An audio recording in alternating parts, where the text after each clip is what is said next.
Court 1, I introduce you, and the blues is Ladies and germs. Court 1. Oh, I just started this in the middle of a PA announcement.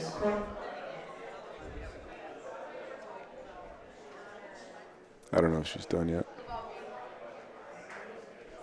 Here she goes.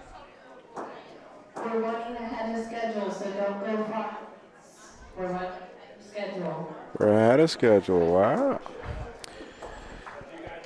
Ladies and germs. Boys and germs. Hello. Welcome to the 6th and final day of the USBF Nationals here at the St. Louis Italia-America Bocce Club in St. Louis, Missouri.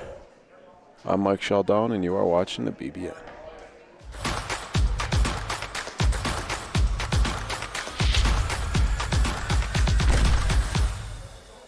Today's event, Open A. First up on Court 5, we got some fan favorites.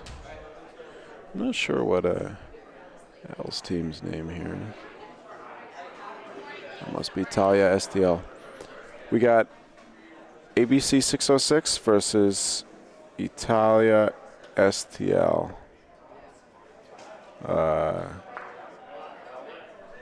Send it down to the court.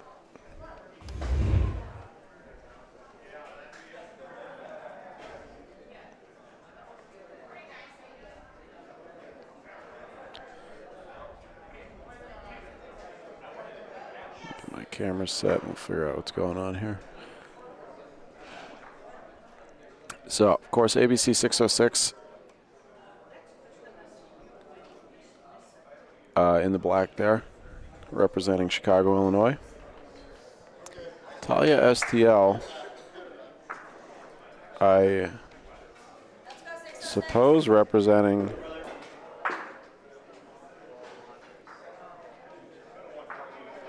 St. Louis, based on the name, but Alan Ellie is on that team in the gray hat there. He's from Pennsylvania. And the other gentleman, I don't think I'm familiar with. Get our scoreboard set up.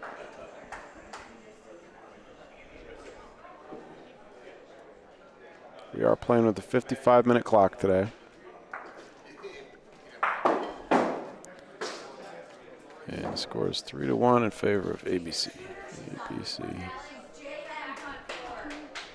My game might start, but I'll do it for a little bit. I'll take the other one. Vito Bonsante is going to come join me. Alanelli lining up to shoot. Oh, right between them.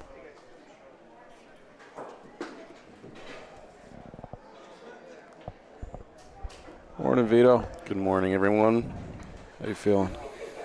Well, the air conditioner in my room broke last night, so I woke up kind of dehydrated. It's okay, though. It's not the worst thing that's happened. The air conditioner broke, so you woke up dehydrated? Well, yeah, I was sweating. It was hot up there. Uh-huh. What are you doing? It was working when I went to sleep.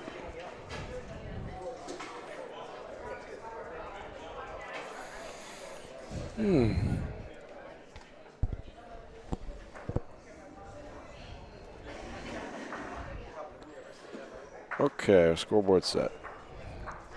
So, we got 3 balls down for Talia STL. 4th one on the way from Mr. Alanelli. You play yet this morning? Yeah, we played against... Oh, we're in your group, right? Yeah, we're going to have a game actually coming up against each other soon. Most likely winner of that is going to advance. Yeah, what do you guys... We're 2-1. You're 2-1, so this is your last game, huh? Yep. We dropped a very close game to Golden State. In the first game, would have been nice to have no pressure on winning this game because we'd have been 3-0 and probably in automatically. But yeah, was a tight game. Take a look at our brackets in just a minute, and I will get that link for you folks in the chat so you can look at it yourselves.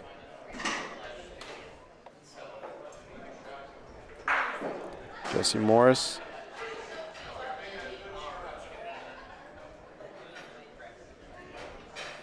It's looking like this is going to stretch to get it.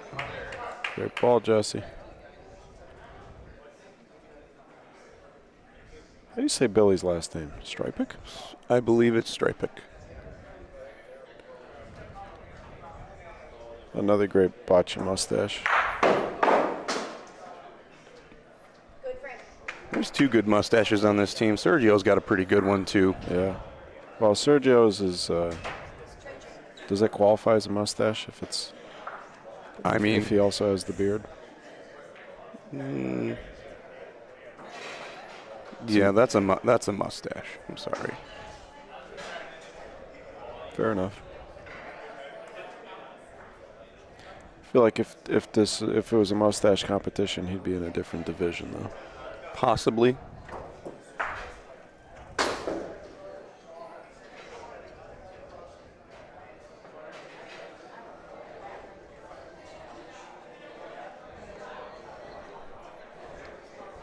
It's looking like he's going to come up a little short here. Morning, chat. Morning, everybody. Hi, Dad. Laura, our game went well. We won 12-3.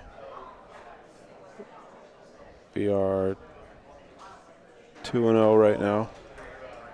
We only played one last night. You played two? Yeah. Yeah, the schedule is kind of weird. Well, it's the nature of the beast. Yeah, right? that's true. I don't think I got too much luck because I had to be here at 8 a.m. for 4 out of the past 5 days. So it's not that fun. It doesn't give you any time to go to the brewery. I already went on, is it Thursday? What's it called again? Brewery's called Side Project. Side Project. Yeah. One of the best in the world, in my opinion.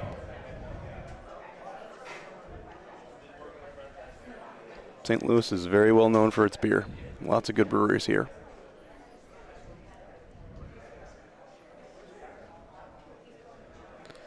So these two teams, ABC 606 is 1-1 right now. They are even in terms of point differential. Talia STL is 0-2 and -12. So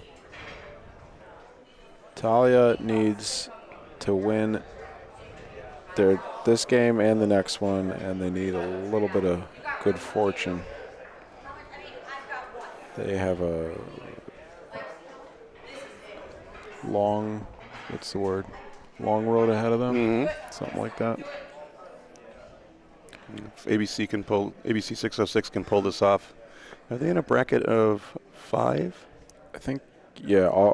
We have 3 brackets of 5 and 1 bracket of 6. Ooh, that is a way to get 2 right there. Great ball from Bridget Reedy. Side of the court for ABC 606, we have Bridget Reedy and Sergio Santillan. Yeah, I'm not exactly sure how to pronounce his name. Paulino's the call.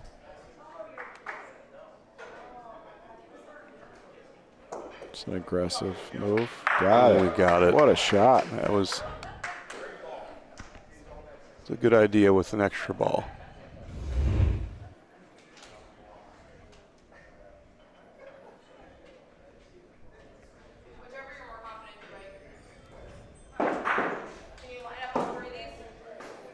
A nice double hit there on the Paulino, and the extra ball is sended in the back. Jesse's asking Bridget if she can line up all 3 balls, the point ball and then these 2 white balls that are on the left. Yeah, you got that Paulino close to the back wall, makes a lot of sense. Oh, maybe she's pointing.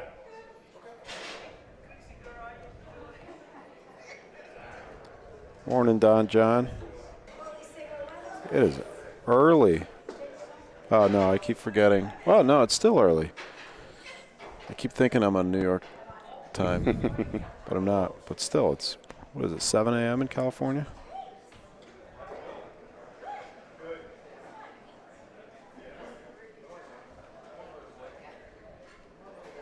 Yeah, it's a Saturday. People wake up early on Saturdays. 3 points for Talia STL. People wake up early on Saturdays. Mm-hmm. It's the first I'm hearing of that. Well, I work Saturdays, so I'm always up early no matter what. So Laying tile. yeah, it's not glamorous.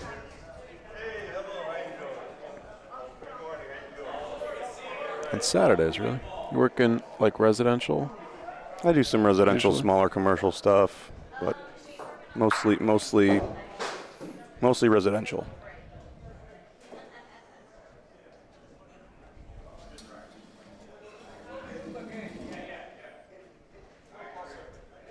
It's going to be a good opening ball here for Talia.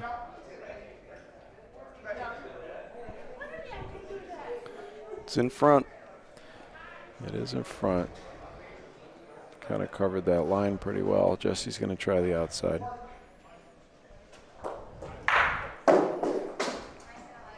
Alex did a nice rough on court 4.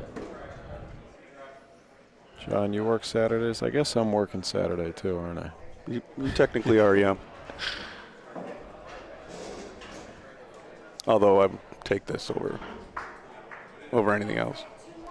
Yeah, I'd rather do this than what I do during the day usually.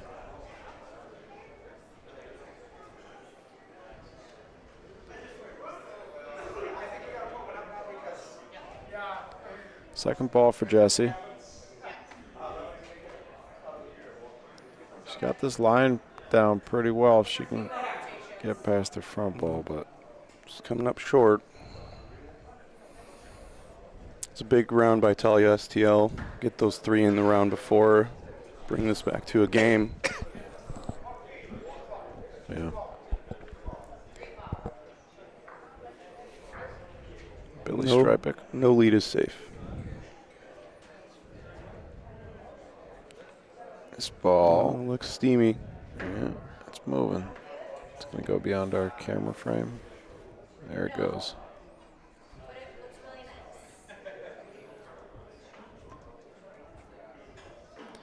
Looking forward to the banquet later. You're staying for that, right? I won't be here. Really? Nope. I planned on taking a break and leaving myself some time to, do whatever I wanted to do, whatever that may be. In St. Louis, yeah? Nice. Well, I've been here every single day. I don't think anybody can talk about my absence, so. But yeah, I'll be going to the brewery. Nice. Maybe a couple. Alanelli. Nice hit. What a chop. That'll work. 2 more balls for Talia STL. They got 1 point sitting there. And a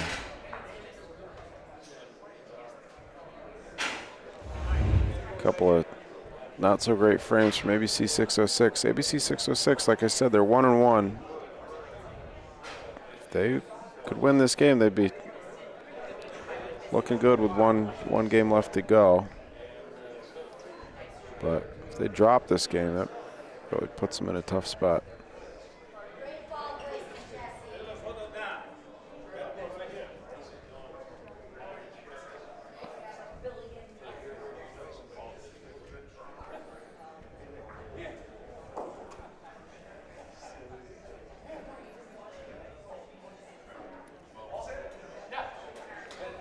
Last ball to frame.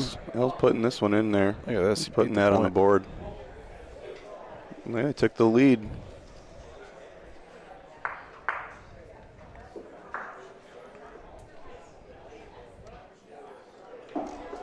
Still about 30 minutes left on the clock here, but this is looking like a pretty tight game. Quick look at our brackets. We are in the top left there, which is the blue bracket. Scroll down a little so you can see all the teams. Looks like Volorama, the home team, is doing pretty well. California Gold, it's Apollo Pro's team. They're playing on court 3 right now.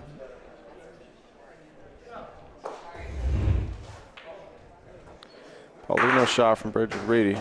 Everything's good. Paulino's. We getting crazy shooting Paulino again or no? 1 point game. What do you think? I don't know about that. I don't know about it either.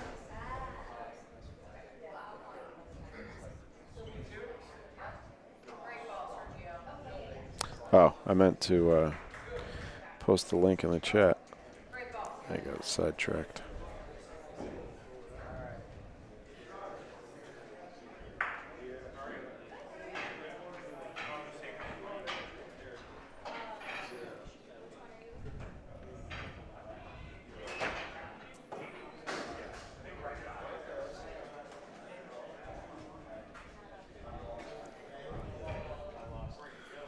That one's coming up short.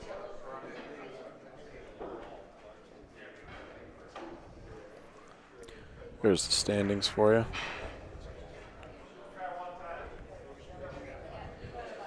Third ball of the frame for Talia STL. And if it doesn't touch anything, I think it's It rolled out. gone.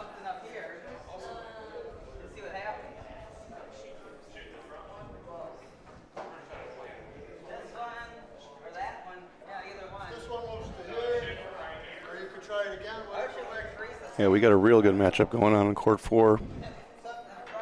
ABC 1 versus, I don't know, let's just call him St. Louis 1.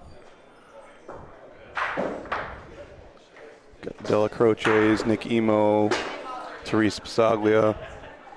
They are STL Bocce. That's their team name.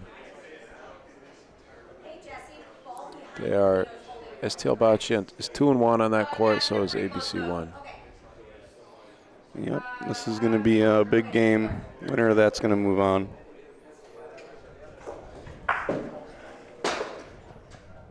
STL Bocce. Did you already say the players? Oh, yes, I did. Okay.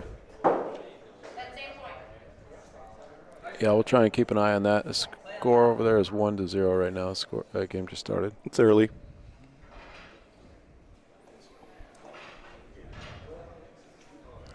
See what Sergio comes up with here. So do we play you next? At 10 o'clock? I believe so.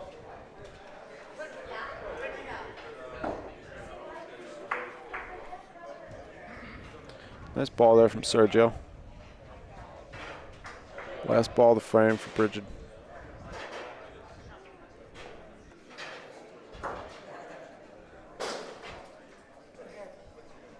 ABC 606 needs something here to keep the momentum going.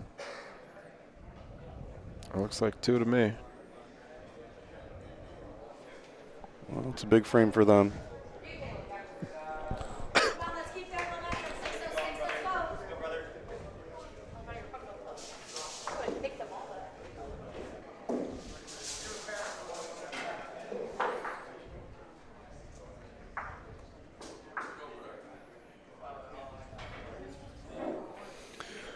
Ooh, it's been a long week.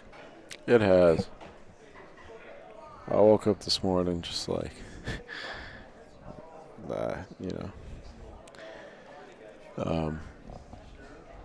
tired to say the least. Yeah, well, I kept saying that too, but you know what?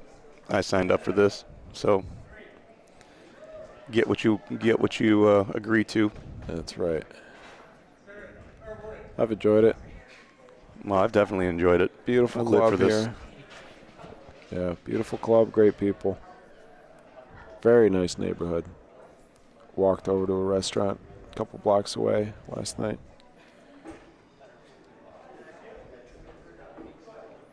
Yep, gelato, little gelato place around the corner here is very, very good.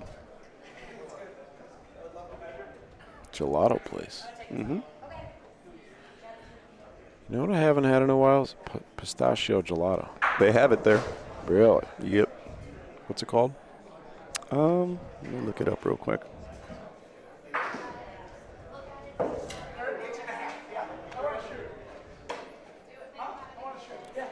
It is 400 feet away from where we are, and it's called Gelato di Riso. Nice.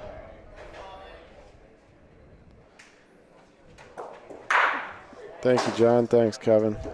Looking forward to seeing you in Detroit, John. Third ball of the frame here for ABC, and that's a good one. They needed that. Let's see if Al can do something with it.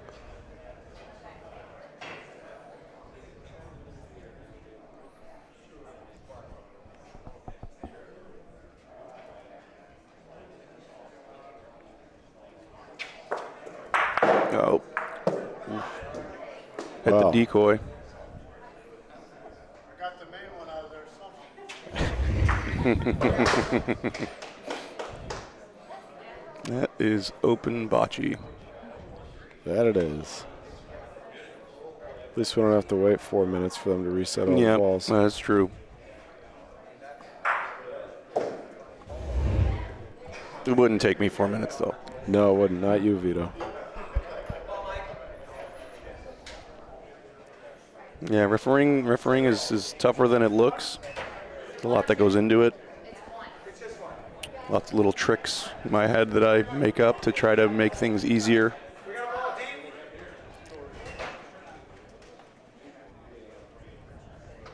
Mrs. Campbell, the game on court 3 just ended. Your son is smiling, but so is the other team. I would imagine that your son won that game. Find out shortly when the standings are updated. Some tricks in your head? What do you mean by that? I'll elaborate a little bit. So, you know, when you mark the balls, you use the flags. Traditionally, the first ball that gets thrown does not have a flag, and the second one does get a flag, so you know the order of the balls thrown and the order of the team throwing. But while there's actually balls that are set up while someone's about to shoot, in my head I will give a cadence to the colors of those balls. So say, for instance, it's a black ball, a blue ball, then a black ball, then a blue ball. If they all want it put back together, I don't need to look at the flags. I just know the cadence of the colors of the balls. Are we up soon, Brad? Be up in 2 games, but they're close, so be very long. Do we play Vito? Do we play Solstici?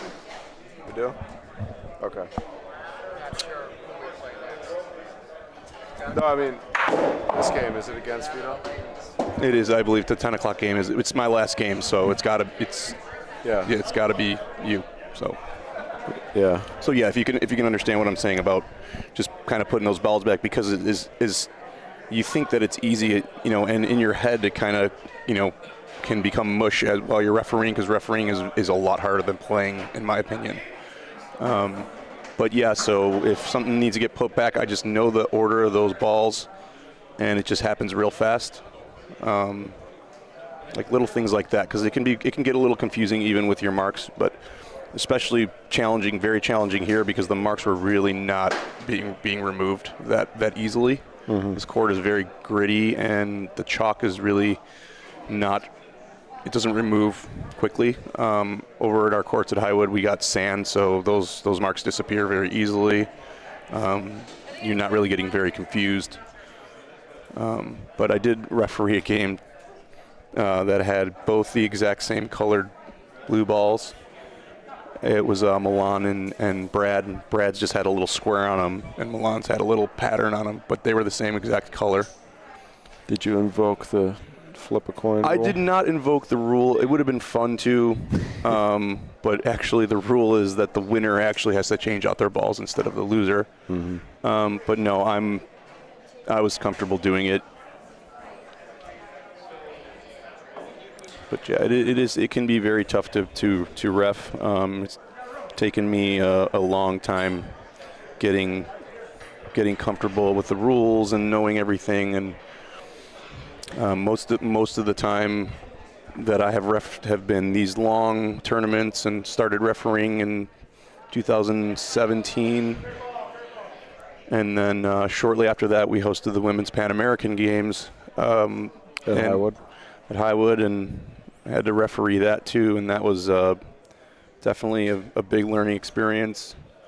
Those women are incredible players, and they expect a correctly called game. So there were some games there that give you a little bit of nervous energy there, and just you want to make sure that the players are getting a fair shake. So it was definitely a great experience. I believe I refereed the only game that Brazil lost, and it was actually to the United States. I don't know who's on that USA team. I believe it was Margaret Schindless, Teresa Pasalia. Yeah. Paula Pirelli, and maybe Amy? Could have been Amy. Lazzaretti? Yeah, it might have been Amy Lazzaretti too, yeah. Well, according to me, that feels like 15 years ago. It just feels like so long ago. But it was a beautiful thing to watch. Just those women volo shooting and just all their skills. They're just incredible. It was a great experience to have. Oh, that was the ball right there. I think was for the game, and I think he might have taken a point away actually.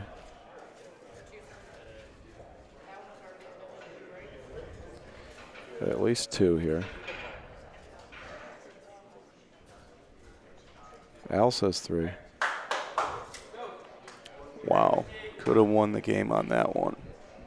Quite a bit of room there too. But easier said than done. Yep.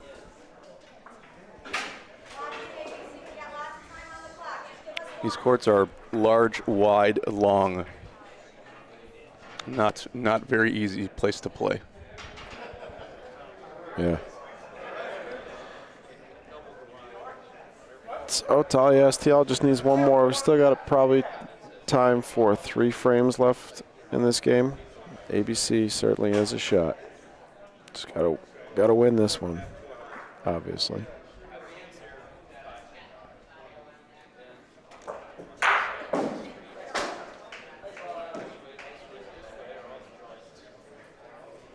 Over on court 4, scores 4-2 in favor of.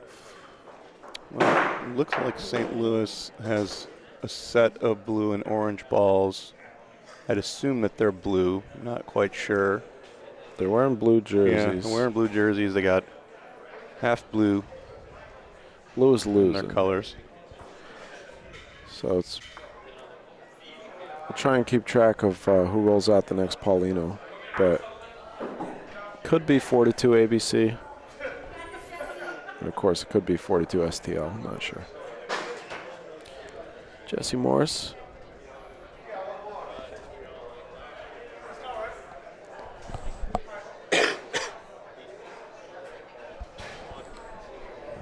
Jesse's got to stick one on here, try and save this game. Just rolled a little long, which he's in.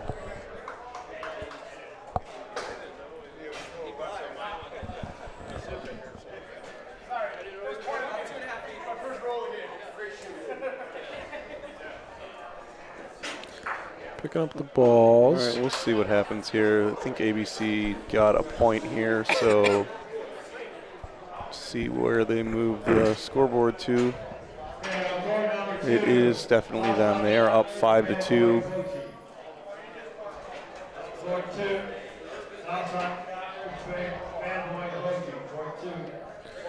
Well, Vito, we got a shot at getting up on our feature court. We do. It's always fun.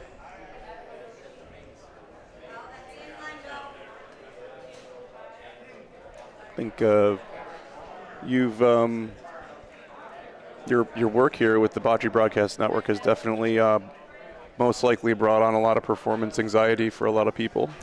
I'm sure. Sometimes people freeze up when the cameras are on them, or Ball's a little bit short there for Billy.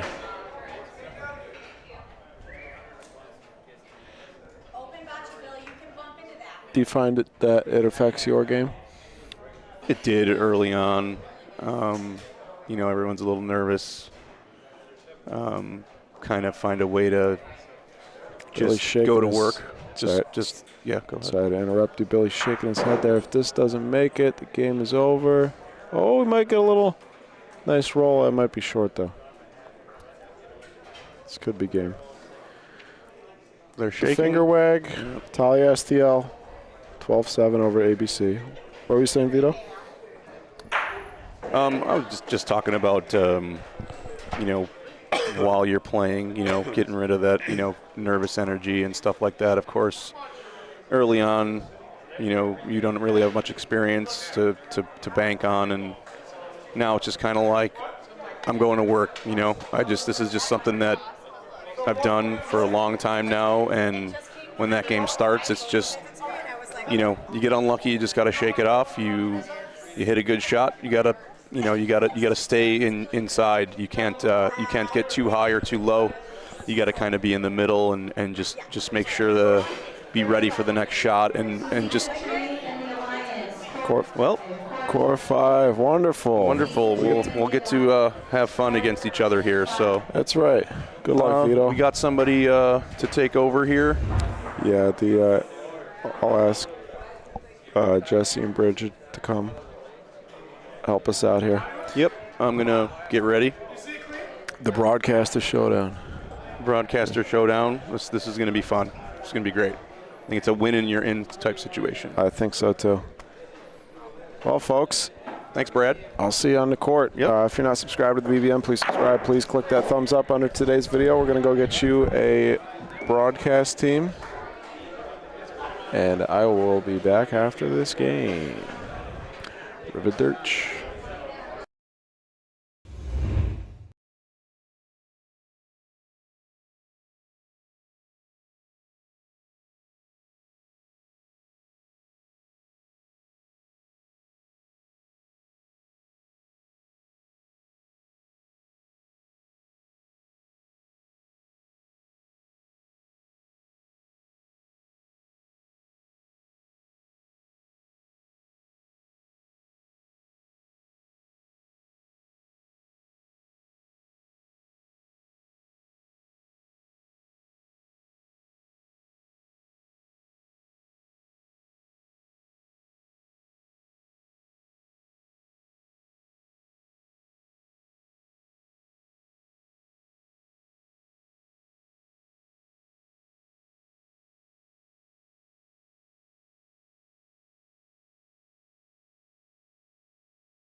All right, folks.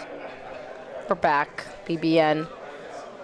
We got Mikey playing. Wow, that's a warm-up frame. Not a lot of space to miss that. As you hear Dan say, I don't know how you got through there. This should be a really good game. We've got the Salsicha Train, hometown heroes. Hometown heroes plus Vita Bonsante from the Chicago area. Highwood. Well, Des Plaines. He's Highwood. He lives in Des Plaines. He plays log cabin. I don't know what his first identifier is. Against the Alliance, which is classic Brad Thayer team name. Brad Thayer, Dr. Joe. So Dr. Joe and Sal out of Palazzo de Bocce in Detroit, and then Mr. BBN himself, Michael Shaldon. Michael Shaldon Sharkey. All right, first throw of the game, guys. It's been a few days since I've been on the buttons, so give me a couple of frames to get it. Yeah. First shot. Ooh, good shot there. Good bounce in the back. Looks like it's gonna be. Which comes off the back more. Ooh, they're saying blue pretty quickly, so Dan's coming up. I need somebody to confirm this guy's last name. Here, where's the program? Oh my God, hold on. Everybody calm down. Stop, drop, and roll. Stop, drop, and roll. We have an immediate. You guys, Hunter Galero's about to jump in the booth with us. Do you want to sit between us, Hunter? No, I'm just kidding. Jesse needs to click the buttons. I have to do buttons. That's fine. I'll do in buttons. Spirit, you're sitting between I'm us. gonna scoot this just a smidge. That's you. Yeah. And everybody, if you couldn't tell by my day 6 raspy voice, this is Bridget back in the booth. Just, yep, this way. Oh, you're just backwards maybe. There you go. So sorry, buddy. No, you're good. Hello? Oh my Hello. gosh. What a treat. You know What a treat. You know what we're about to do? America's favorite trio. You'll never guess what happened. I'm sorry, we're gonna come back to the game in a second. The greatest thing that's ever happened to me happened in the last game where I played terrible bocce, but somebody I don't know in real life recognized a bit I did on the BBN. He said, "Are you Jesse of America's Favorite Duo?" And I said, "It sure is. That is me. Every duo, America's favorite duo, every trio." Okay, Hunter. Yes. How's your week going? Walk us through your accolades of the week. So Miles and I, we started off in the doubles, and everything, we were playing our game, but, it was just a few missed shots here and there and kind of bit us. We made it into the top 16. Okay. It was just taking that extra notch, right, turning the dial, zoning in, and Sure. really hitting those shots. So we got top 16 in the doubles. In the singles, I ended up playing Vito, my first game. Your first game was Vito? Yeah, my first game was Vito. And I ended up losing 8-7, I believe. Okay, I think I saw that game. It was a good one. That was on the BBN, wasn't it? Yeah. Was it on this court? Yeah. Okay, I definitely watched that one.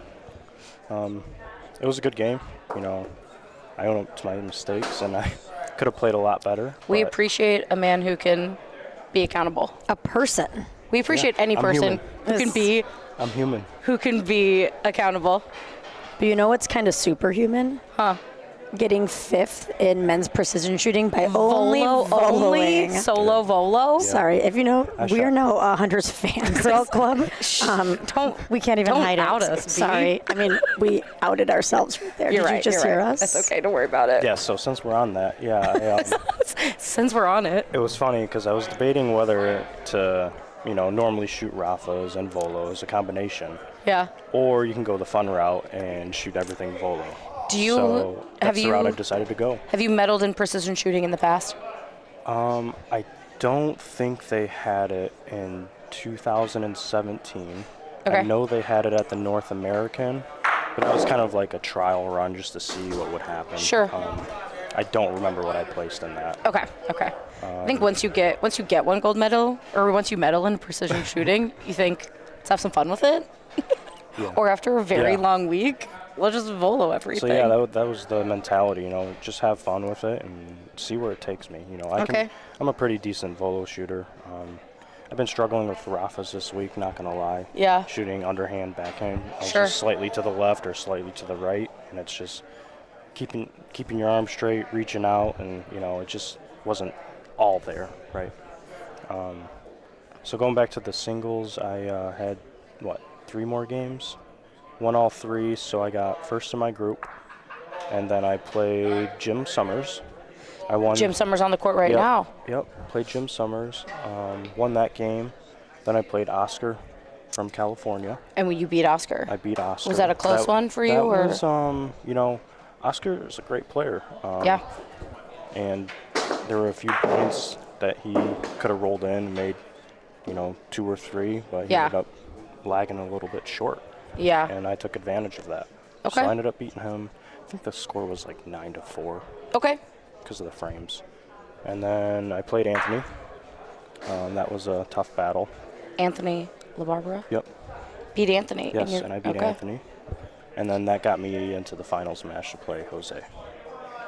So all week, well, not all week because singles was a day and a half, Jose was coaching you. Yes. There were moments that I was watching from the sidelines where you guys had games next to each other. Yes. And I don't know if you noticed this, but the man could not stop watching your game. Yep. He just kind of peek his head over. Yep, he's always check in on you. Checking in. Yep. That's what we do. When he's playing, I'm checking in. When I'm playing, he's checking in. So it doesn't matter if we're next to each other or taking a break. Yeah, there were moments where it looked like he was coaching you from his own game and not actually, just kind of, what are you going to do about this? Yeah. I don't know if that's real or not, but it looked like and it. And a lot of the times, I wouldn't say it's mostly coaching, but he'll be like, good shot or keep Yeah. it up, stuff Yeah. like that, just to keep positive thoughts, positive vibes. Before you guys played your finals match, it's a good ball from Michael. Yeah. Great ball from Michael. Before you guys played your gold medal match, I asked him if he was going to coach you during the game. If he was going to be your coach during the game. He said, yeah, of course. It's funny you said that because we went to go get ice cream before the game. We heard that. I heard Jose say to you, do you want to go get some ice cream? And I looked at Bridget with just the sweetest eyes in the whole world at that comment. Yeah, so it was funny. So Wholesome moment. How often do you and Jose just go get ice cream? And especially before finals. Not Is it- often. Okay. Not often. Is that your guys' thing? You It guys, might be now. You guys I don't know. meet for coffee. I think that's a new thing. Where'd you guys go for ice cream? Should we get him some free advertising? Right around the corner right Yeah, here? right on. You got some gelato? Yeah. Gelato de trio or something? I'm not Something sure. like that. I've walked past it 8,000 times. And it's still it's that gelato shop down the street. But it's funny you said about the coaching thing. I was like, Jose, so you're going to coach me and I'm going to coach you, right? Just laugh. I love that. That's so fun. I mean, I don't think I've been in the booth that's a spicy veto. Yikes. She comes back into the game to just Just saw that call rocket. Vito out on that one. It's okay. Sorry, Everybody's Vito. allowed one bad ball. One bad ball. I've had several, so.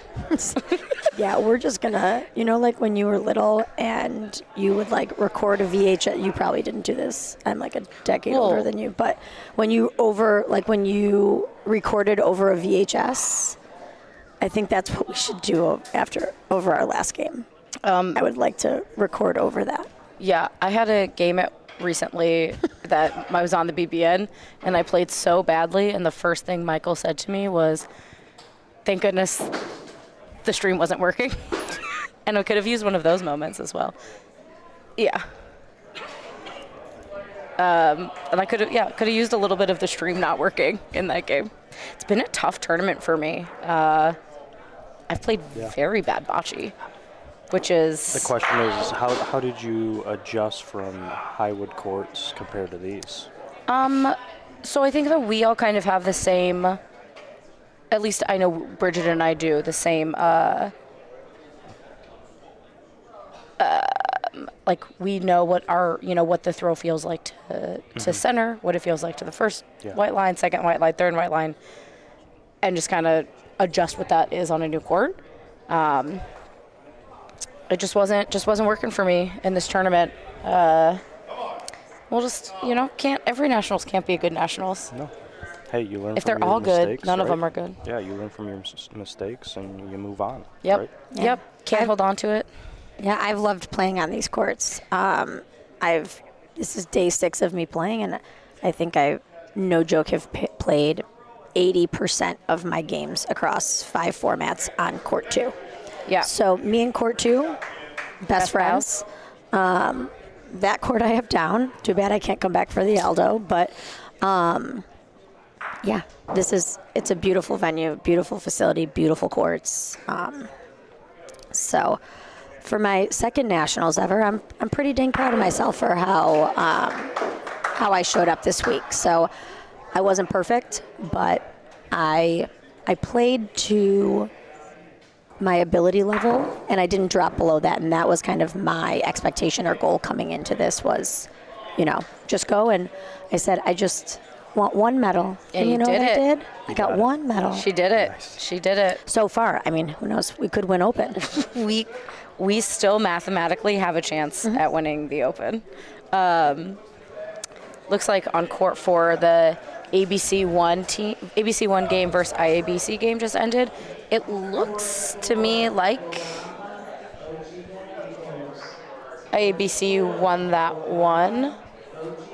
Yeah, if you go by color of If you go by balls. color of balls, Yeah. ABC faces, I know those faces, they'll say that's a game we just lost 11-3. Yeah. Yeah. Yeah, Al's got his confident face on. He's got his positive replay face on. Yeah, we like that. We're hopeful for ABC on that one. Yep. Good shot from Sal. Did you say you needed a last name check on somebody? It was a first name check, but we got it. Luckily, Hunter came in telling a story about singles, and it included the done name check I needed. Oh, okay. It's Jim Summers. Jim Summers, yes. I wanted to say Dave. Dave Summers felt right. And now that I've said that out loud, He probably has a brother. I was trying to avoid saying Dave just so that I didn't put it in my head. So, Jim, I apologize right now. I'm 100% going to call you Dave at least one time in this game. Sorry.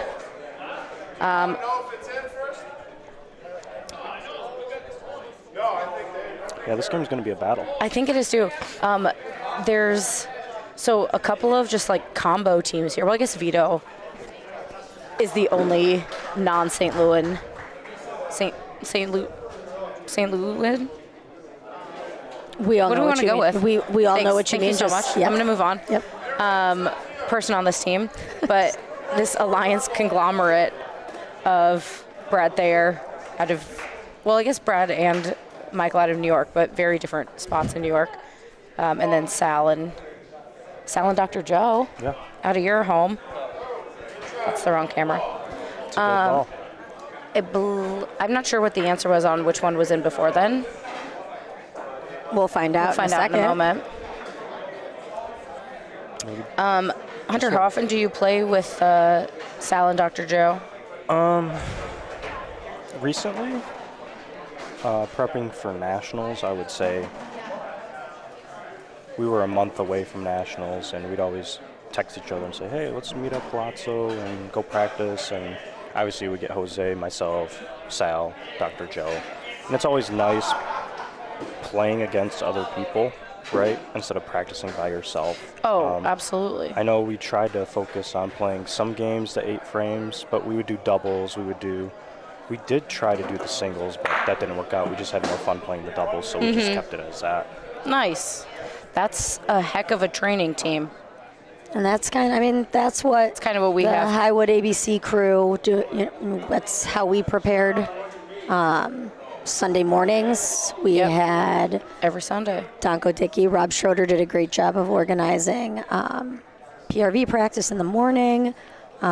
Squads would get together when they could, and it's, to your point, Hunter, it's nice to practice with somebody. Yep. It's all Big shot for Vito. And especially talking about different scenarios, right? Everyone's so new to the 8-frame style, right? What are your thoughts on it? Yeah. I'm not gonna lie. I would never want you to. First, I thought it was gonna be terrible. Okay. I was, just flat out.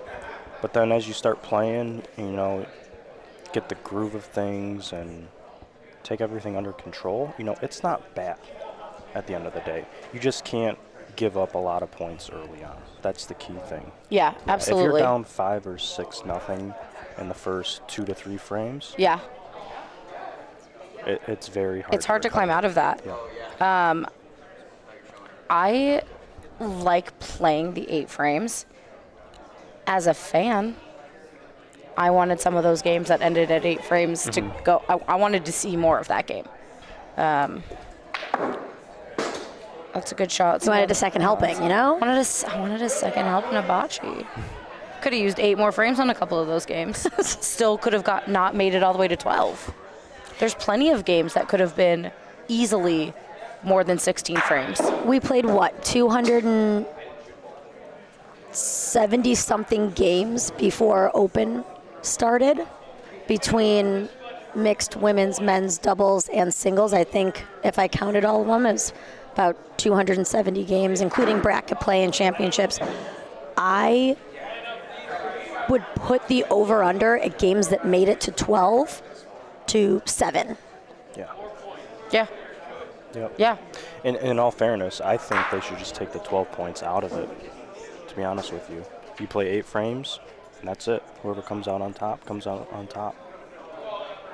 I think the talent is too strong in this room I agree with you, to make the assumption that, you're really going to have to lay some eggs out on that court if you're going to, go down. But, like I said, maybe my over-under is 7.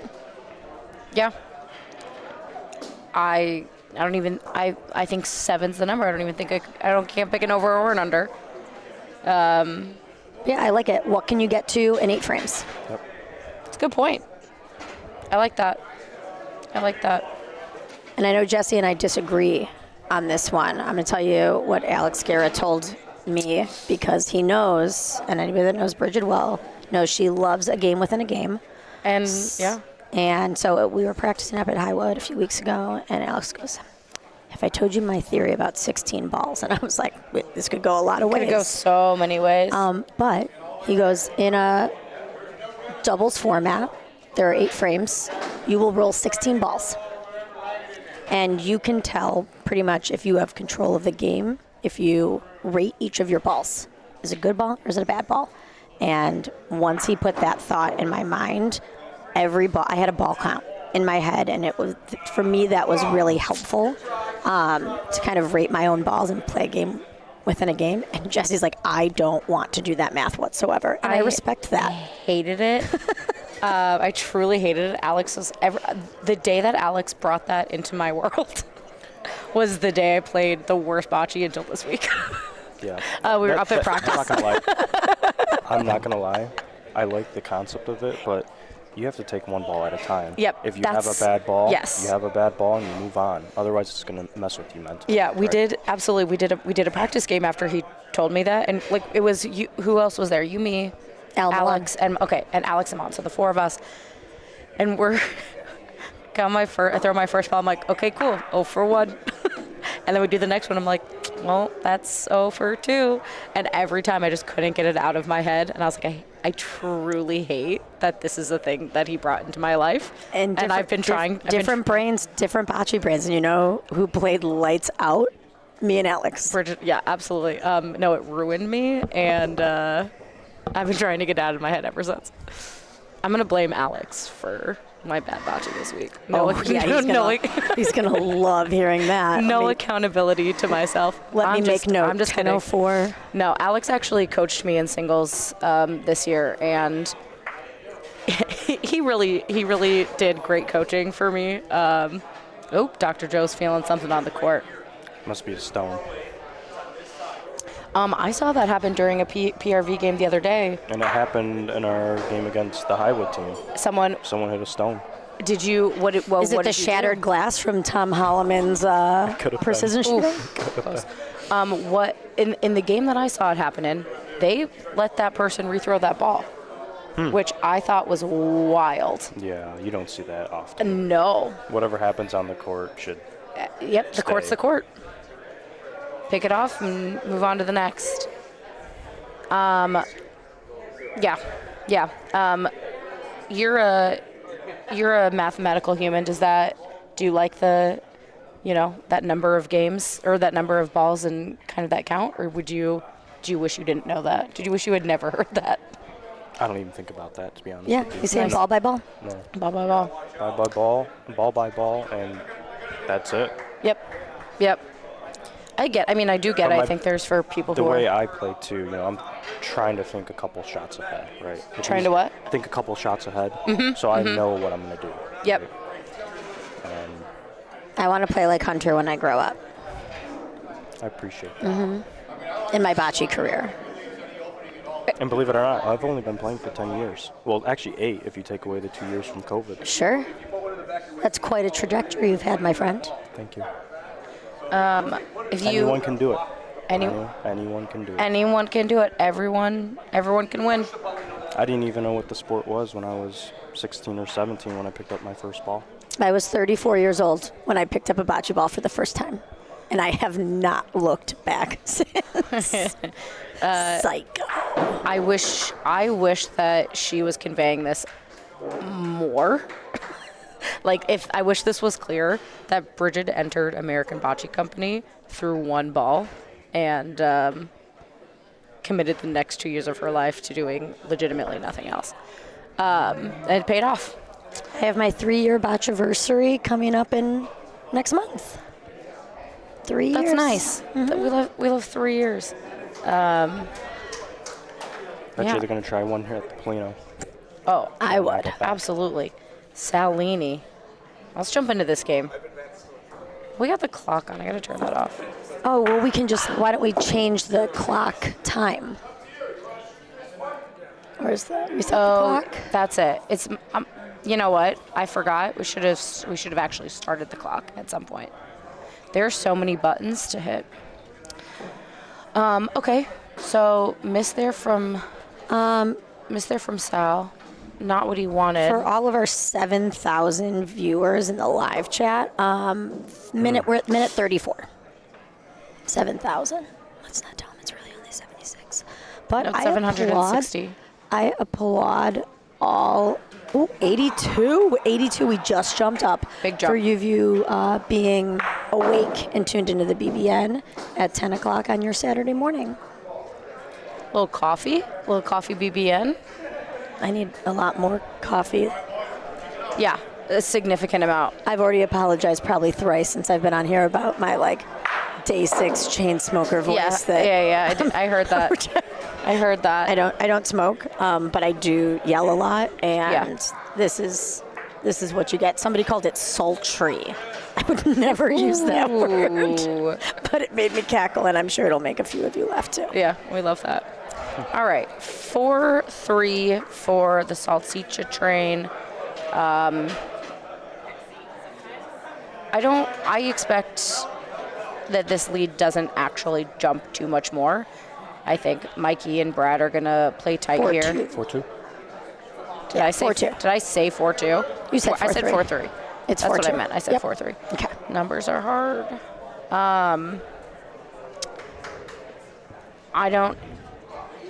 I think Mikey and Brad are gonna play here to Run the clock. run the clock. No, to get the Polino. They're gonna keep it close. Oh, bad camera angle on my bad too. It's okay. The shot wasn't there anyway.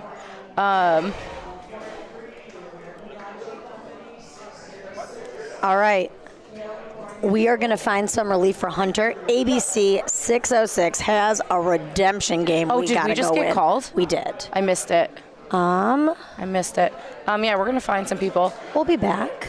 Hunter, do you stay in the booth?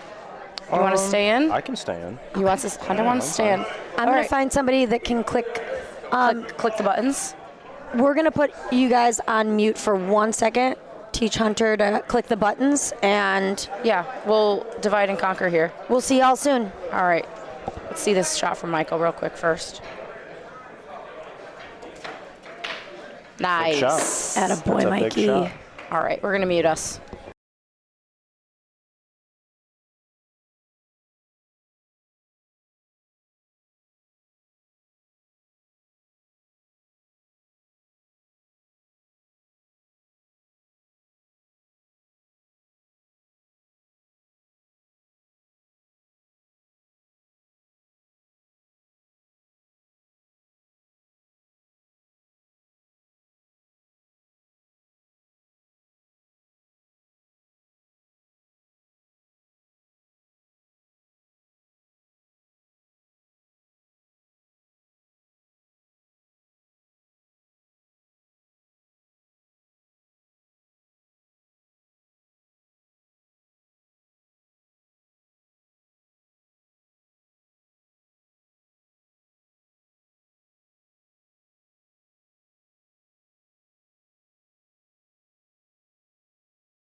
Hello, folks. Alex Guerra joining you in the booth. Jesse Morris and Bridget Reedy just got called up for their game.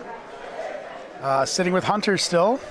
Hunter, how How's it you going, rolling? I'm doing good. I'm doing good. Just had a big win against Nice. Nick and Congrats. Greg, and That's a big one. yeah. That's a big one. Playing a house team on, open rules. That's impressive. Yeah, 12-3. So we're kind of working our way back into the group.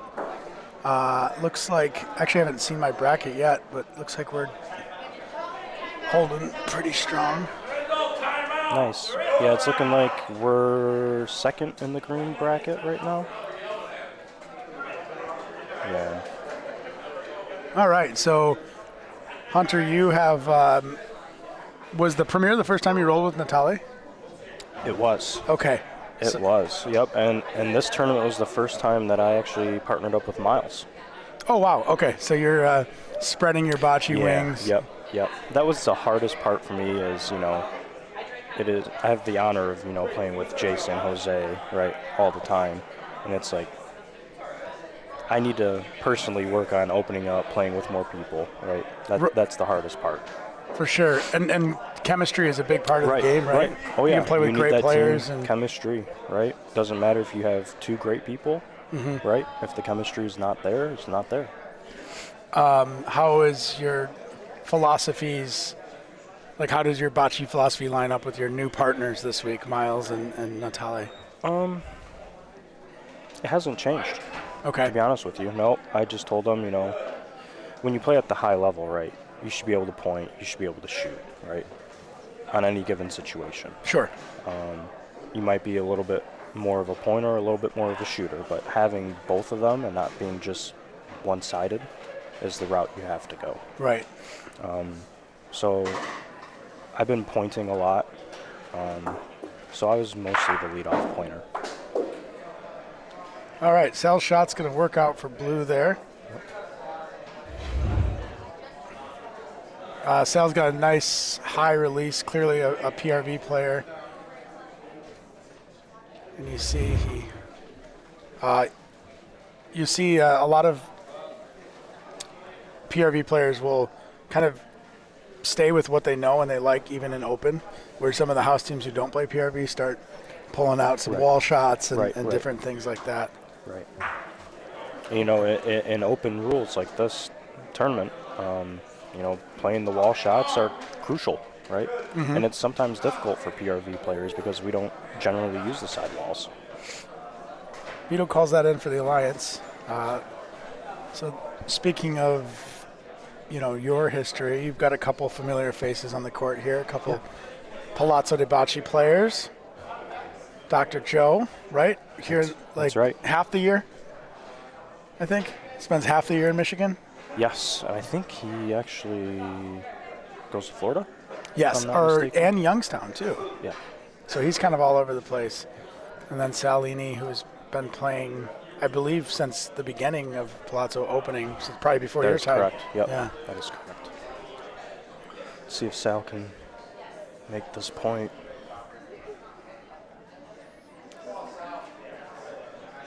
Should come off the wall a little bit. Yeah, should it push it? There it goes. Speed's really good, too. That should be in. Brad Thayer calls it in. So, looks like the Alliance is going with the very patriotic jersey today, although not representing Team USA. We have Jim at the point. Were your friends and family back home proud of your run in singles? Yeah, I'm not gonna lie. I probably wasn't prepared 1,000%, right? Like normally. Mm-hmm. And I was very pleased with the run that I went in the singles. Yeah, given the side of the playoff bracket that I was on. Mm-hmm. I played some very tough competition. You had to beat Oscar and Anthony, right? Correct. Back to back. That is correct. Yeah, that's great. So this is that's a great line. Does it have enough? It looks like it took the second point away for sure. It looks like that might be one for the Alliance. Might be. The blue point on the side holding. Yeah. Hey, Andy. But it's hard to tell. Hey, guys. Andy Zimmerman joining us in the booth. So this is the first, speaking of new partners, this is the first time for, this is the first time. I did a little bit of women's shooting, and then I did about 3 minutes of gags only, and that's it for the week. I've been very busy, boy. I did catch the end of your last conversation, and Hunter, I got a question for you, pal. This is the crew, faces to names. Great run yesterday, but you got Oscar. I was really hoping it was going to be me, and you got through him, and I just want to know, how'd you do it? How'd you do it? What's the secret? Well, Oscar's a great player, like I mentioned earlier. I just played my game. I know he's a great volo shooter, right? I took all that mentality away, threw it out the door, and just played my game. I played where I was comfortable. And I got a few breaks my way and pulled away with the win. Sure. All right. I played my game, and I just was a little off, a couple frames, and he really made me pay for it. Yeah. He played next to flawless against you, Andy. Yeah, he played outstanding. He really did. It's tough in 8 frames when your opponent's on a heater. You can't kind of endure. Sometimes you'll endure, a hot start, and you'll kind of chip your way back into a game. But in 8 frames, it's tough. To do. All right, so here is Mr. BBN himself, Mike Sheldon.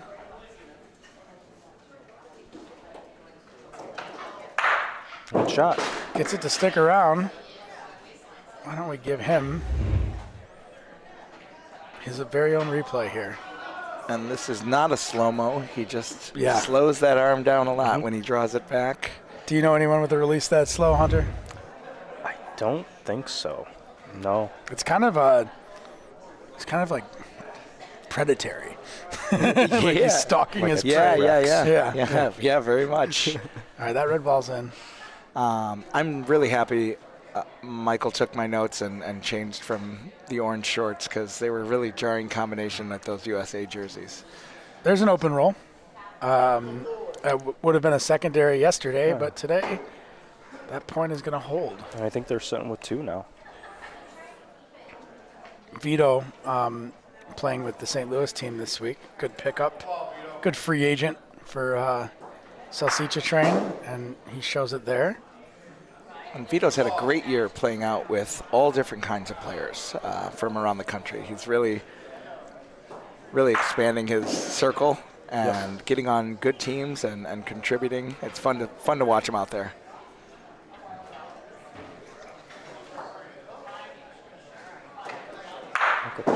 Oh, another beautiful Stuck shot around. by Mike.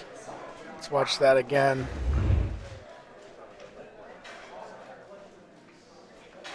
Good focus. Eyes stay on the ball the Nice. whole time. Let's watch this again. Oh, I lost it. Sorry. Never mind. Great ball. I was going to show his half speed Rafa at half speed to see just how slow it looks. Does that make a quarter speed, Rafa? I don't know, Cameron Dutton saying hello to Andy and myself in the booth. Christopher says, yes, you did play your game, Hunter. Shout out to Chris. What's next for you? What's the next? The ABC Open. Really? Yeah. Okay. Yeah, I'm going to I've take heard a of it. little break because of work coming up and traveling for that. And then, yep, I'll be in the ABC Open. Got asked to play with Jose, Pat, and Jason. How could you say no? It's tough not to say no. Wow, what a squad. I'm surprised. Oh, that's one way. I thought they were going to point next to those two balls and afford to give up a couple.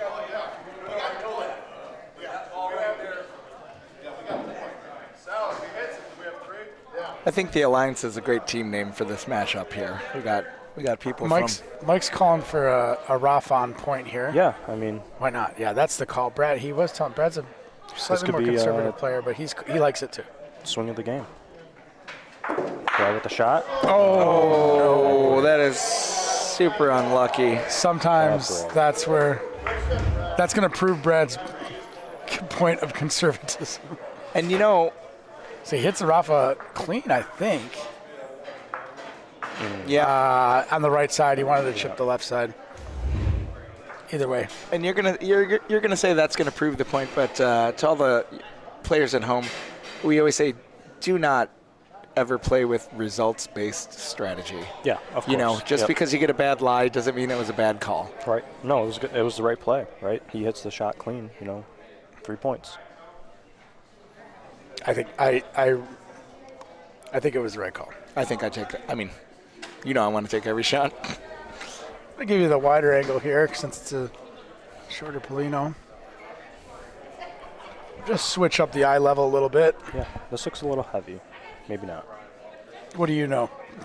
Silver Nothing. medalist. I have my It was glasses heavy. on. It was heavy. It's a good ball. Hunter, how do you feel about solid balls with no pattern on them? Let me put a spin. How about solid balls that match the court color? That's tough. I like to see the rotation of the ball, and the solid color balls look like they're. I feel like the kinda solid color floating. balls are for the elite level bowlers. think so. right? People who understand the feel, right? Exactly. And can adapt super, super quick. You play with Astros, right? Those are the Yeah. solid colors.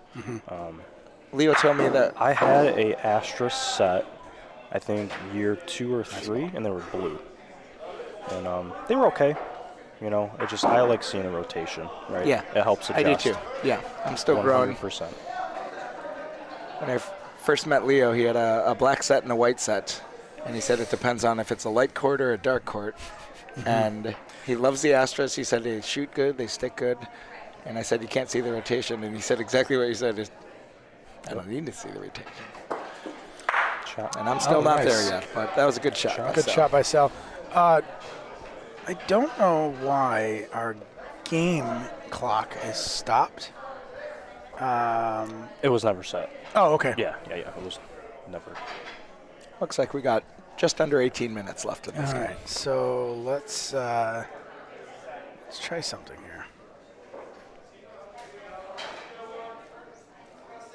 Jim with the point. I'll give you a little better look there.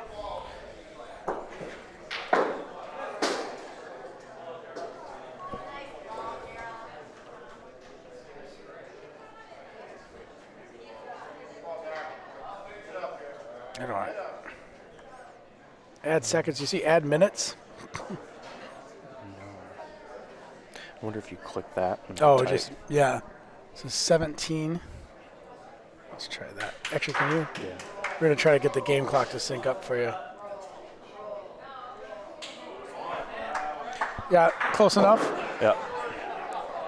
And that last Rafa that Brad hit, real good, went from them taking a lead 6-5 to going down, 8-3. And their teammates down here are experienced players, veterans, and they did not lose their cool. They're not upset with their teammates for that going unlucky. And they're coming right back and getting a couple more points. They're not giving up here. No. I'd love to see that. And it's almost expected with open rules, right? There's going to be good breaks. There's going to be bad breaks. And when there's bad breaks, it's how do I recover, right? We had we're nursing a nice 8-3 lead.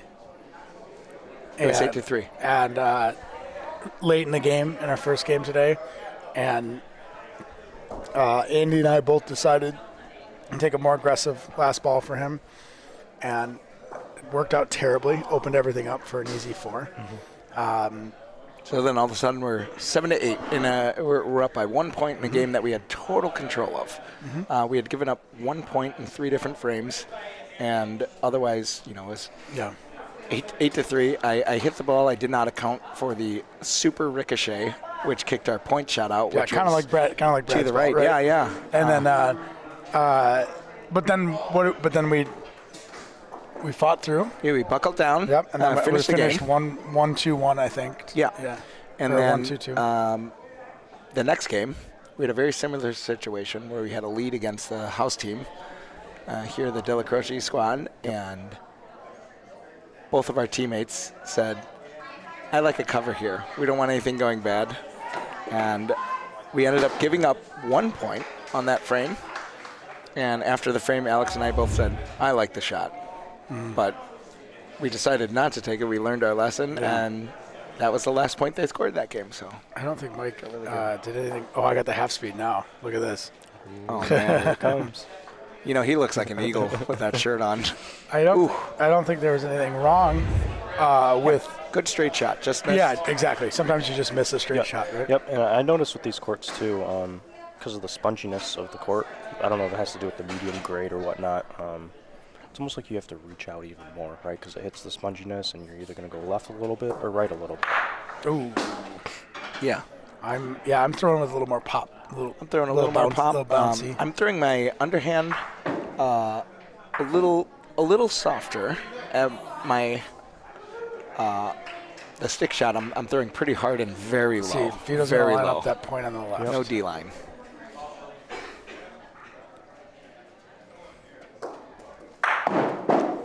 Good shot by It's going to work out for him. Yep. Now it's going to be a game of can you top this with 1 ball each. So I expect Michael to roll this in, and then we'll see what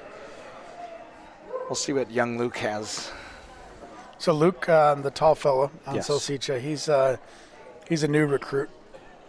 He's been playing for, I think he said, a little over a year. And let me tell you, I know that Luke is an architect who is a single-digit handicap golfer. And I said, this is after I told him, you have all the tools. I found this out. And somebody who understands two angles, things together. I mean, those two things together, awesome ball. I really Mike. feel like in a couple years he could be a really dynamite player. Yep. And it just depends on, how much he wants, how much he wants that. Yeah. Yep. That's all it comes down to. But All this right, is so a great incubator for great players. While Mike was rolling, looks like Jim Summers racked 2 balls on the court, thinking the frame was over when, in fact, each team had a ball. So they are discussing.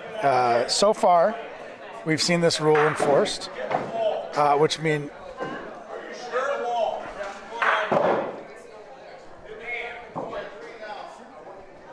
ooh. All right, they're going to let him have it. They're going to let him have it. Okay. Something I did not do against you the other day. Andy got a 3-point penalty against me, or enforced one against me, when my teammate Milan touched a ball. I'm sorry, he picked up the Polino and he racked a ball. So it was 2 balls. And he also touched the balls. Yeah. All right, so the Rafa is inconsequential. It was a miss. And 8-6. Salchicha. All right, it's tight. Like you said, Andy, the veterans did not get dissuaded by the bad luck shot. Love to see it. Libby's already back on watching the BBN. Libby, take a break. Watch some Bravo or something. Libby had a great week. Yeah, she did. Played some of the best bocce I've ever seen her play. Really proud of her this week. Yeah, a lot of players come here with different qualifications or different metrics of what a successful week are. Someone like Hunter is here to medal. Yep. Someone like Jose, probably anything short of a gold is a disappointment. Yes. Yep. And, someone like myself or a lot of, probably at least half the room, it's like, sometimes you're thinking about gaining experience, showing up, playing well, playing with pride. Mm-hmm. Playing against good players. Yep, right? and learning from how they play. Mm-hmm. I've never felt that's good. I didn't feel good about losing, but when I lost to Oscar, I thought, you know what? He's a better player, and he played better than me. Mm-hmm. And I can't remember the last time I felt that leaving a nationals. I'm usually disappointed in myself for throwing a game here or there. All right. Shot. Nice little. That's a nice shot. Line it up, probably an either-or situation. And Sal's a well-rounded player. Mm-hmm. Good ball. Good leave. I like pointing one here, and if Salchicha doesn't make the point, maybe you shoot one back. I like that too. Dan's a good pointer. Yep. It's a good roller.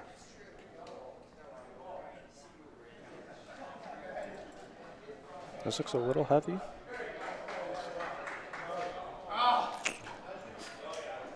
Yeah. Announcer's jinx. My first one. What's that? Announcer's jinx. We said Dan's a good pointer. Hey, I got announcer's jinx yesterday, so that cancels out. Well, if you guys think jinx is real, then you're in the wrong sport. I love watching Jimmy play. Jimmy always has a good time out there. He's a great shooter. He's a confident pointer, but he has fun. And he's a local club guy. He doesn't travel much, plays in all the tournaments down here, and he's always laughing, hamming it up. I try not to look at him when I'm playing, so I don't lose my focus. This one gonna slow down? Yeah. Nice ball by Jim. Great ball. And how about that? Great and there ball. goes your announcer jinx. Mm-hmm. Thanks, Jim. 86 feet down the court, about 70-something from the point line. Puts it to within a foot. No matter how many times you play this game, that's always an impressive ball to roll.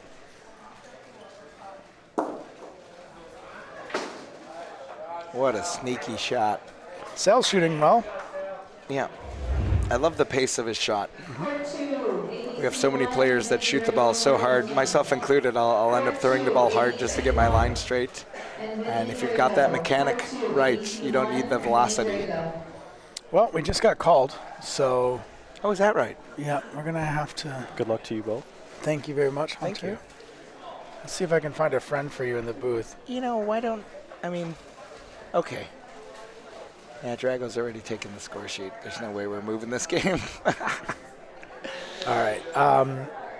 So, well, it was fun while it lasted. It's kind of rapid fire today. Yeah. I'm sure you'll be called soon, too. We actually are done playing. Oh, you're done? Yeah, Okay, so great. I can hang out for a little Well, bit. Mike only has 8 minutes left in this game, so I'm sure he'll be back in the booth. You can probably hang out for them. Sounds good. I'll go get some coffee and I'll come right back. Okay, great. Wish Andy and I luck. We're going to go out and try to win another one. Yeah. All right. Goodbye, America.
I don't know if they muted my mic or not. If anyone in the chat wants to let me know. Otherwise, I'm just pressing buttons here.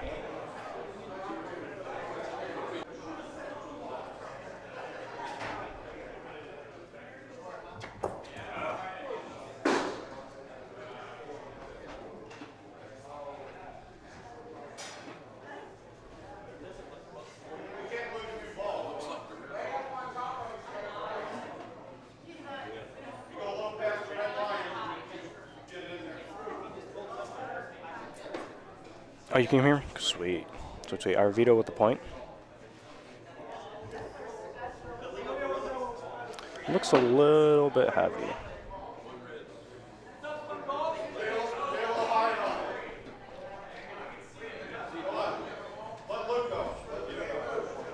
Man, they left me in the command center alone.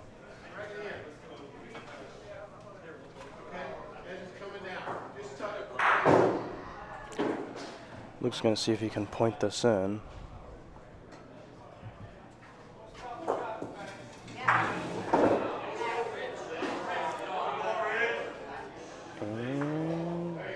Looks like a good ball. Looks like only 1 point from here.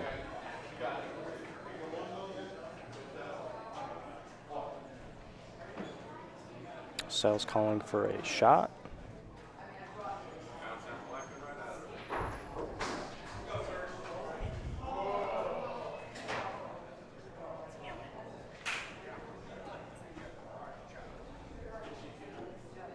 Mike with the shot.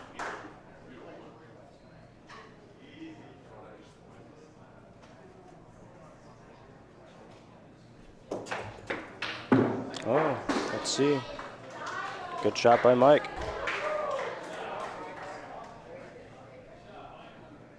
I would do the replay, but there's too many buttons up here, so I apologize.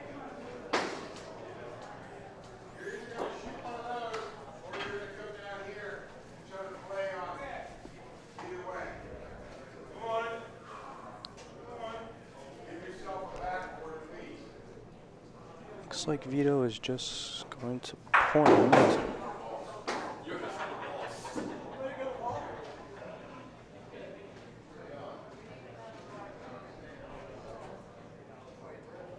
Looks like he might make it. Good ball by Vito.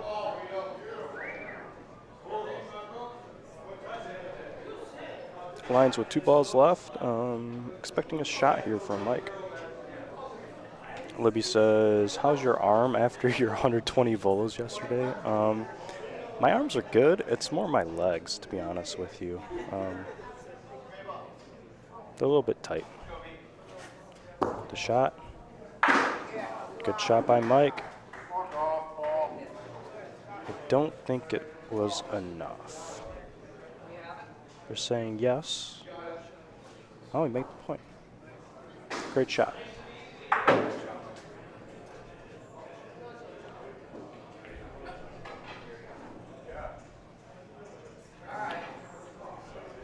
I think Brad's going to try and shoot the ball on the right to see if he can potentially get 2 to 3.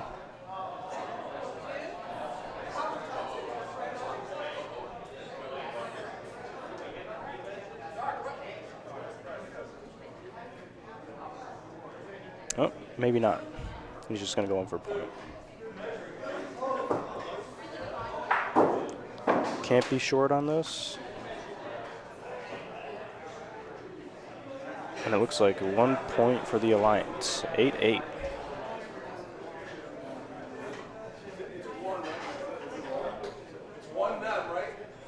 Looks like this might be the last frame because of time. There's 1 minute and 30 seconds left. I know the timer says 1:44. It's coming down to the last frame.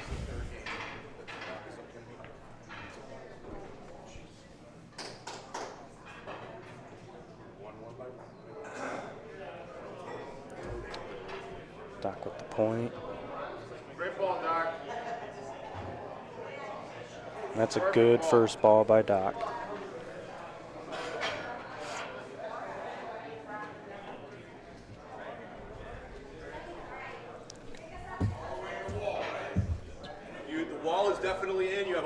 to about right here. Might coming in for the save.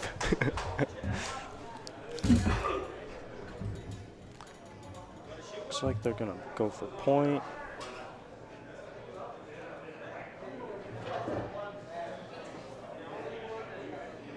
This looks a little heavy, but will it work? I don't think so. You gotta bump this 3-4 inches.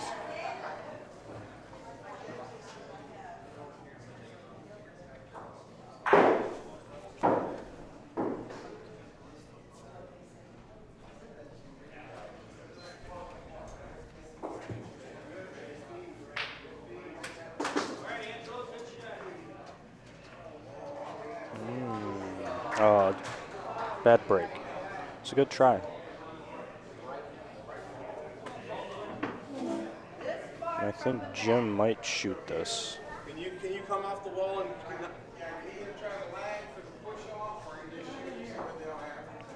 Yeah, I like the lag for the push off. Yeah, I like the lag for the push off. Oh, they're gonna go for the bump.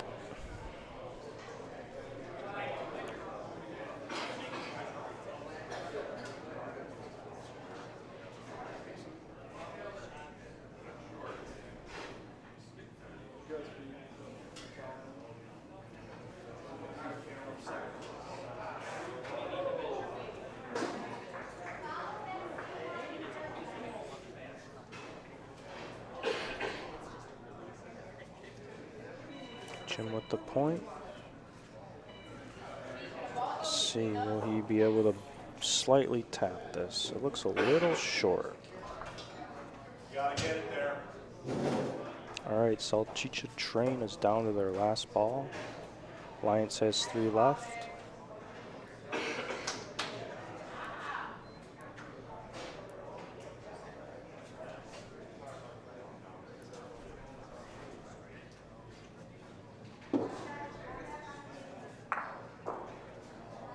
And he got it. He got it.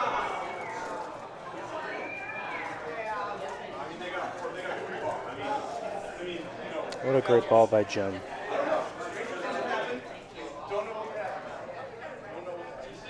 Yes, it's their point. Of course, other game would be over.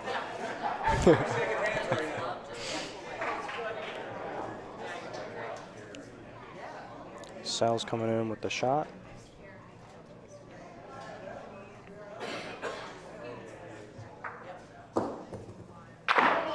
And bravo. The Alliance held off.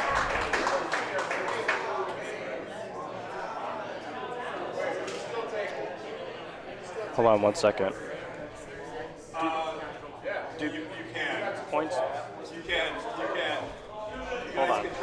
I think points matter, so hold on 1 second.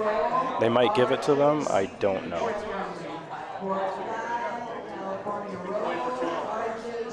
That is the discussion right I'm now. not saying that it matters to me because it doesn't matter to me, but to other teams, it does matter. Well, there's no way. I do want them to roll them because if I give them away, then it looks like, you know what I mean? I'm not just giving them to So points do matter in this, so it looks like the Alliance is going to have to roll in.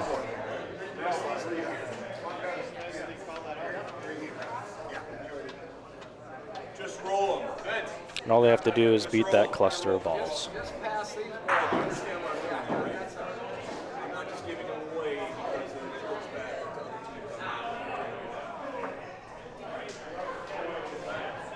teams. So, just give everybody a look. There's one ball, Dr. Joe pointed the last. And that's all she wrote. Alliance won 12-8. And bear with me, I don't know which buttons to press, so I'm gonna hang out here. Bocce Bro said, Vito, don't make them roll that, giving them the points. Yeah, that's almost a give me at that point, you know, that much space. But, hey, Vito wanted them to point, and sometimes, you know, You never know. Could get too excited, burn a ball. They don't do that because I wanted to make sure that we didn't just give them away the points. Yeah. Yeah, I mean, So I could have said, yeah, you could just take them, but I wanted to make them roll, so other teams are like, yeah. just give them away the points. No, I get it. I get it. Alrighty, Mike's joining me up here.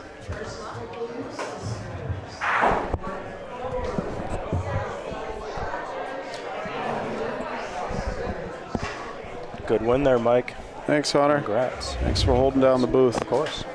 I think I'm going to go grab a coffee real quick, and then I'll be right back. It's kind of fun. Yeah? Okay, great. Awesome. Yeah. What, are you done playing? Yes, I think we got second in our bracket, is what I'm seeing here. Yeah, let's And take a look at the then- brackets. Yeah, we are IMU's in the green bracket right there.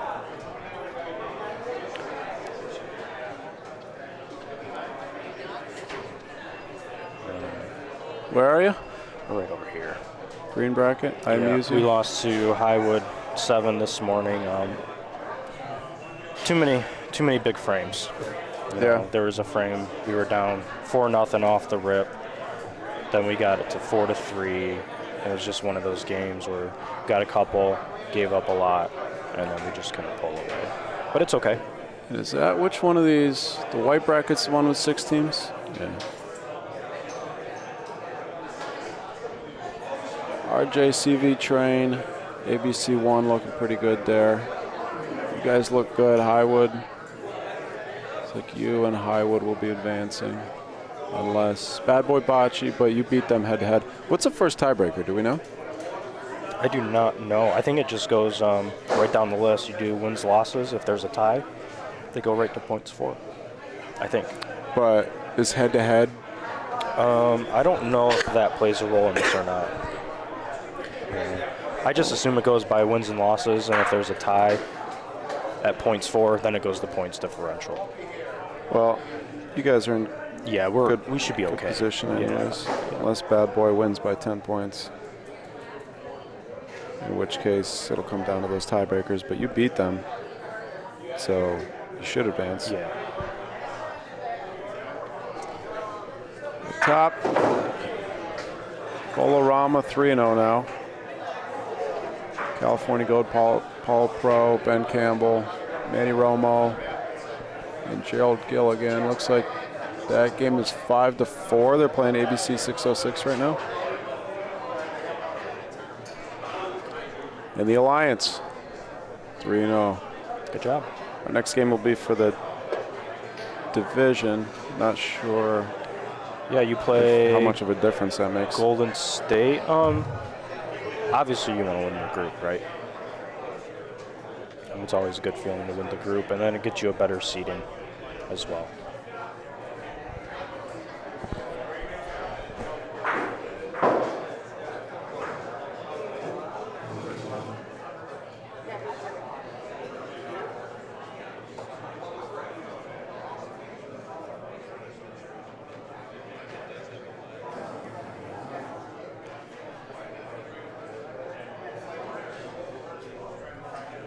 I'm just going through the chat here. Yeah, Vito did. Excuse me. He had a point. He felt like, jeez. He felt like it would be unfair for him not to make us roll the balls. Unfair to the other teams. I don't know. But got to take the points there. Yeah. We were in the premiere, and that actually happened to us. There was a call on the court. We were down, or no, we were up, and we needed a 1 or 2 to win the game. And we had the point, and we needed 1 more to solidify the win. There was miscommunication.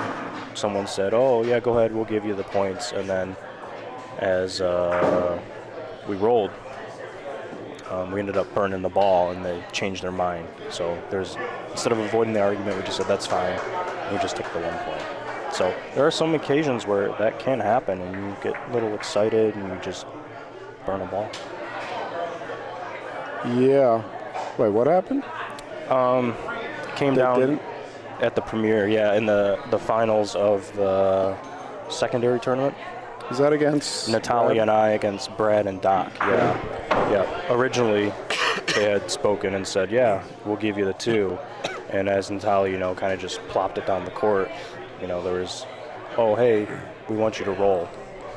After he had already released it? Yeah. And So it burned? it burned. Yeah. And we were laughing about it. That's not. Yeah.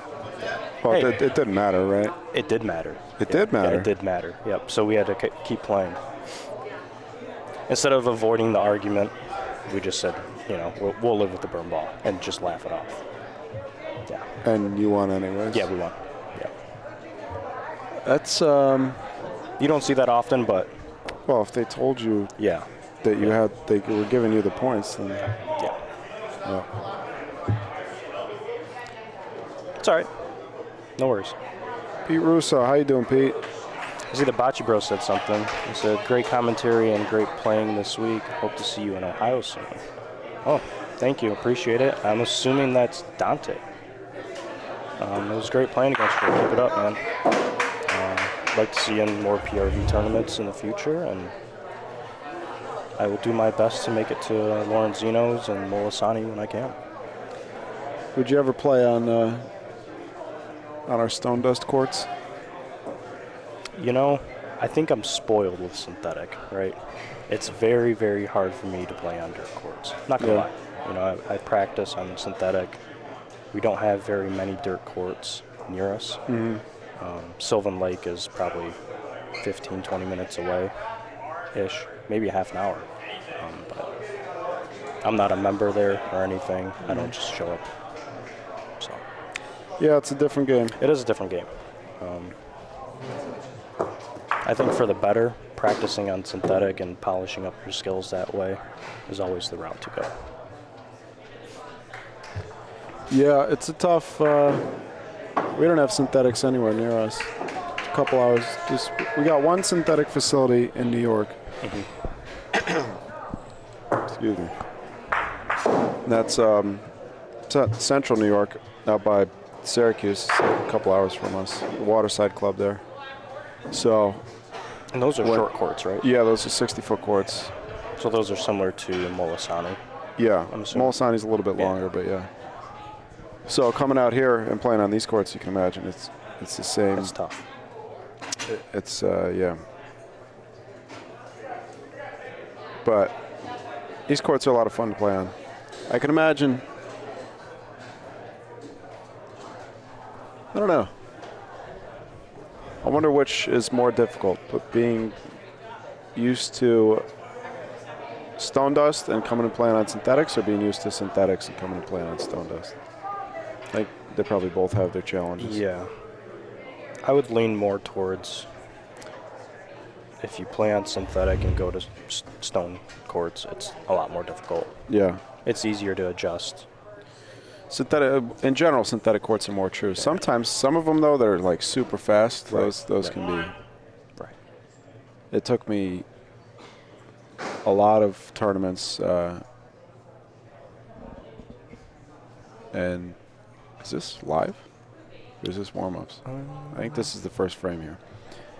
It took me years and many tournaments to figure out, and I'm still figuring out how, the adjustments that I need to make when I play on synthetic. So up here we have California Roll again versus RCJV, RJCV, RCJV, RVJC. Train. Nice shot, Emi Fuji. Get our scoreboard set.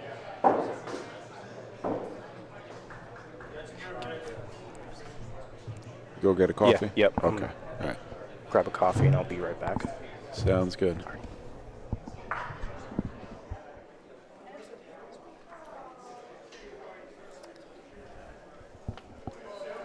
I'm going to say California Roll is going to be red.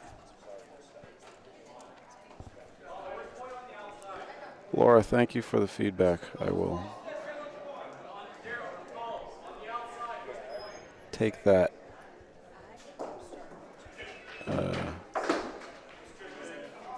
I'll keep it in mind. What was I trying to say there?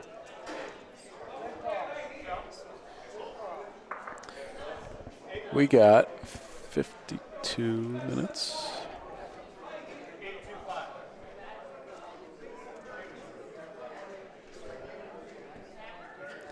And 30 seconds on the clock. Okay. Emi Fuji again.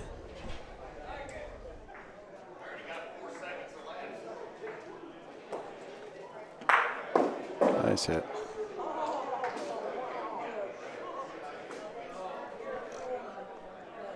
What just happened?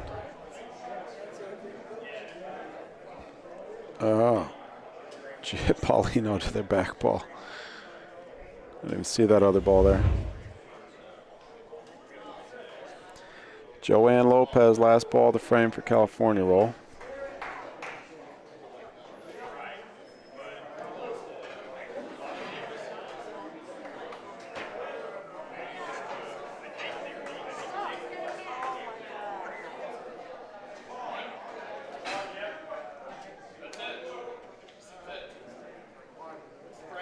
Yeah, Paulino's directly in front of that white ball there. It's going to be 1 point for our JCV train.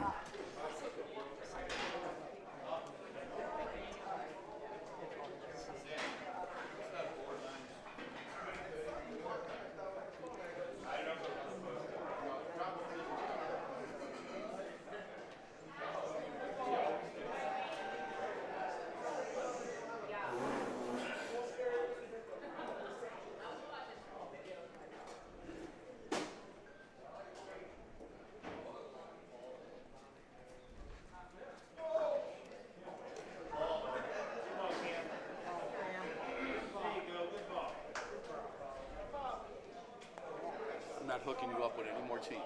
You're done. You're done. Good game. It's not my fault, Dan. Played a great game. It was a close one. I keep believing those last two.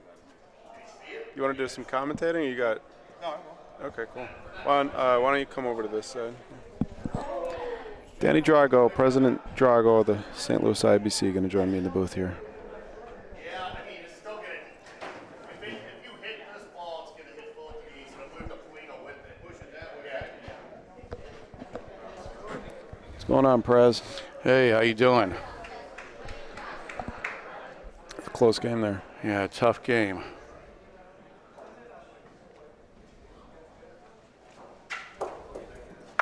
Nice shot, Mark Wolf. Mm-hmm.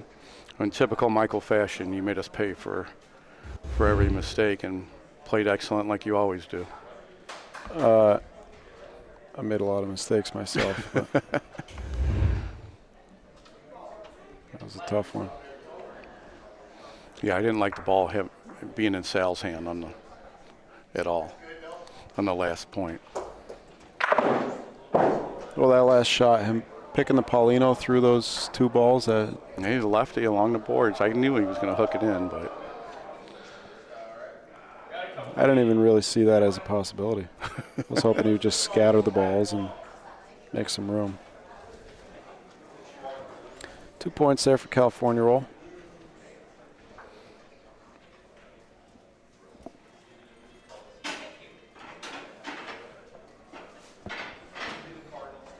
Thank you, Laura. Thanks for the feedback. I need a shooting coach. Sounds like I have one in the chat here. I do appreciate it. I'm not being facetious. These two teams, California Roll is 2-2. RJCV Train is 3-1. Mm-hmm. And looks like Hunter just lost his spot in the commentary booth. If Hunter wants, when he comes back, he can take it over. That was a fun game. It was. This team, this is Eat to Train team, features two of the youngest members, Cameron at 23 and Vincent, who just turned 18 and graduated from high school. Well, we got a question. Sorry, Vito. We got a question for you. Definitely good you got those boys rolling early. Oh, yeah. Yeah. Well, you guys have a lot of high school programs here, right? You get a lot of. Yeah, we got. I think there's 13 high school programs, wow. High schools that are involved in. That's amazing. 2 4-month sessions throughout the year, and they come after school. And they play from about 3:30 to 6 o'clock. And how did you set that up? It was actually my Uncle Tommy was the one who kind of initiated it about 10 or 12 years ago, when he knew he was going to have grandchildren in college and or in high school. And you know, we started off with 5 or 6 high schools, and you know, out of the 13 we have, 2 of them are all girl high schools that come. So really, yeah, and I think we have about 18 to 20 of members that were former high school players, and they've joined. All of them have joined before they were 25. So is that how Vince and Cam got involved? No, actually, Cam didn't play. Cameron's only been playing for about 2 years, and Vincent's only been playing for about a year and a half. Really? Yeah. But they put a lot of work in. I mean, we practice a lot through the week, even play three nights a week. They're always up here on Saturday with Greg and Nick and a bunch of us practicing and that. So they put the time in to be where they're at this point. Well, yeah, you got to play. The more you play, better it is. And actually, Vincent is leaving pretty soon. He'll be leaving in August to go to college at UMKC, and we got him hooked up to where he's going to join the Kansas City club, and whenever he has time in college, he'll be a member there, and he can go up and practice, and they're going to put him on one of their teams. So that's great. Yeah. Sounds like a great deal. Looking forward to getting out to that Kansas City club when I'm able to. Yeah, you should. Everybody should take a chance to get out to Kansas City. I mean, it's a great club. They treat everybody like kings, and the East Coast guys would like it. You got the 70-foot courts by 9 foot wide. Yeah, they're synthetic though, right? They're synthetic. They just they're basically the same as what we have right now. They just had them. They just had all the new courts put in a year ago. Nice. Coleone? Yeah. Wow. So they have 4 courts. They have a big tournament the first weekend in August, and they're actually looking for a couple more men's teams. So, four person? Yeah, 4 person, back wall dead. Same as this tournament, basically. No walk. Yeah, same as this tournament is run, and like I said, they put on a great tournament. Dan, we got a question for you in the chat here. Yeah. Lily wants to know what time registration opens for the Aldo. They should be sending out the registration sometime in mid-July. I know we just got the hotel room block set up at the Drury Inn. And that's always a huge tournament. We usually have about 16 women's teams in the women division, and usually anywhere from 32 to 36 men's teams in it. So if they look on our Facebook page, the Italia-America Bocce Club, and it's the one that has a profile picture with the older Italians in the T-shirts playing. We post everything on that almost every day. We post something new, and the registration, as soon as it comes out, we'll post it on that and our website. Actually, Nick Kapp is coming up to play with the train. Yeah? Yeah. He's played with you guys before, right? Oh, yeah. We played a couple times. First time was in Molisani last year. We're playing. He's playing with us in Kansas City and in Detroit.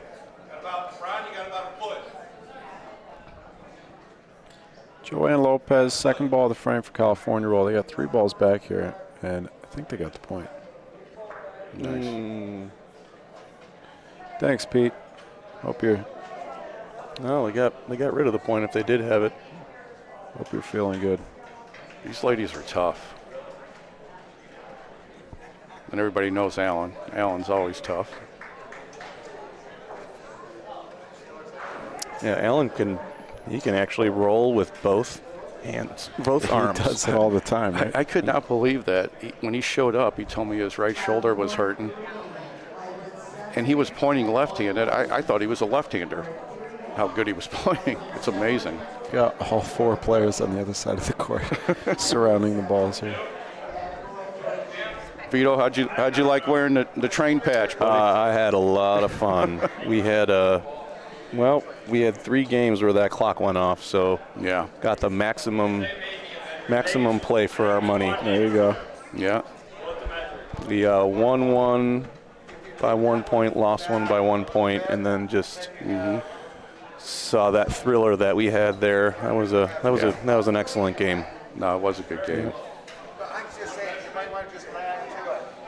I was hoping you were going to trip Mike on the way to the line on one of the times, you know.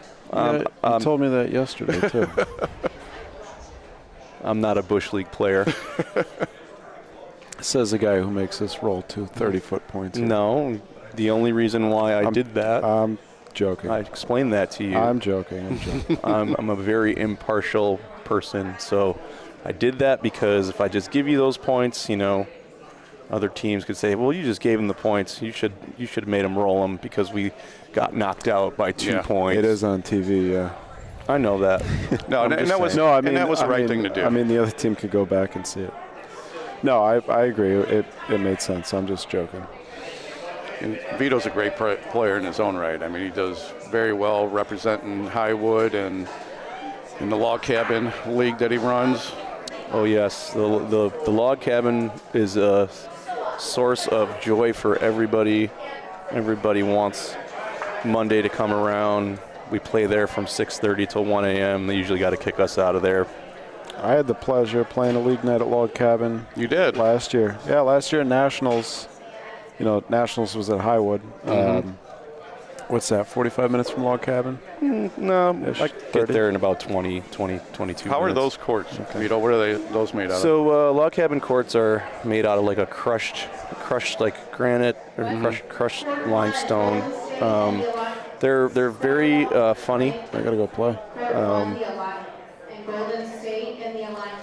Well, I'm gonna get you guys a substitute broadcaster. Somebody to run. Vito, we're not trusted yet to run it by ourselves. I haven't. There's a lot of buttons going on. I haven't figured out all the buttons yet. So, Jesse, can you take my seat? Jesse Buttons is coming over. Let's see.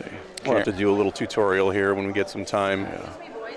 Cameron's very capable of dropping one in right here. Have fun with it, gentlemen. See you later, chat. Hey, good luck. Thank you. Now, after you beat us, you can't lose the next game. You gotta keep going. I don't know if this game even matters. Did you win that game in the end? All right. Sorry, we got some. No, Cam came up a little short on sounds. that. Good line on it. Thank you, Jesse. Dr. Ron is he's a chiropractor here in St. Louis, and a couple years in Boston, he won the shooting competition. Are you telling me Dr. Ron from St. Louis? Yeah, Dr. Ron. We call him Dr. Blast. I didn't know he was from St. Louis. Yeah, he's wearing the train patch. Ooh. Vito also. We're paisans. He's got to wear the patch. I just learned that word this week. So what do you think of the place, Jess?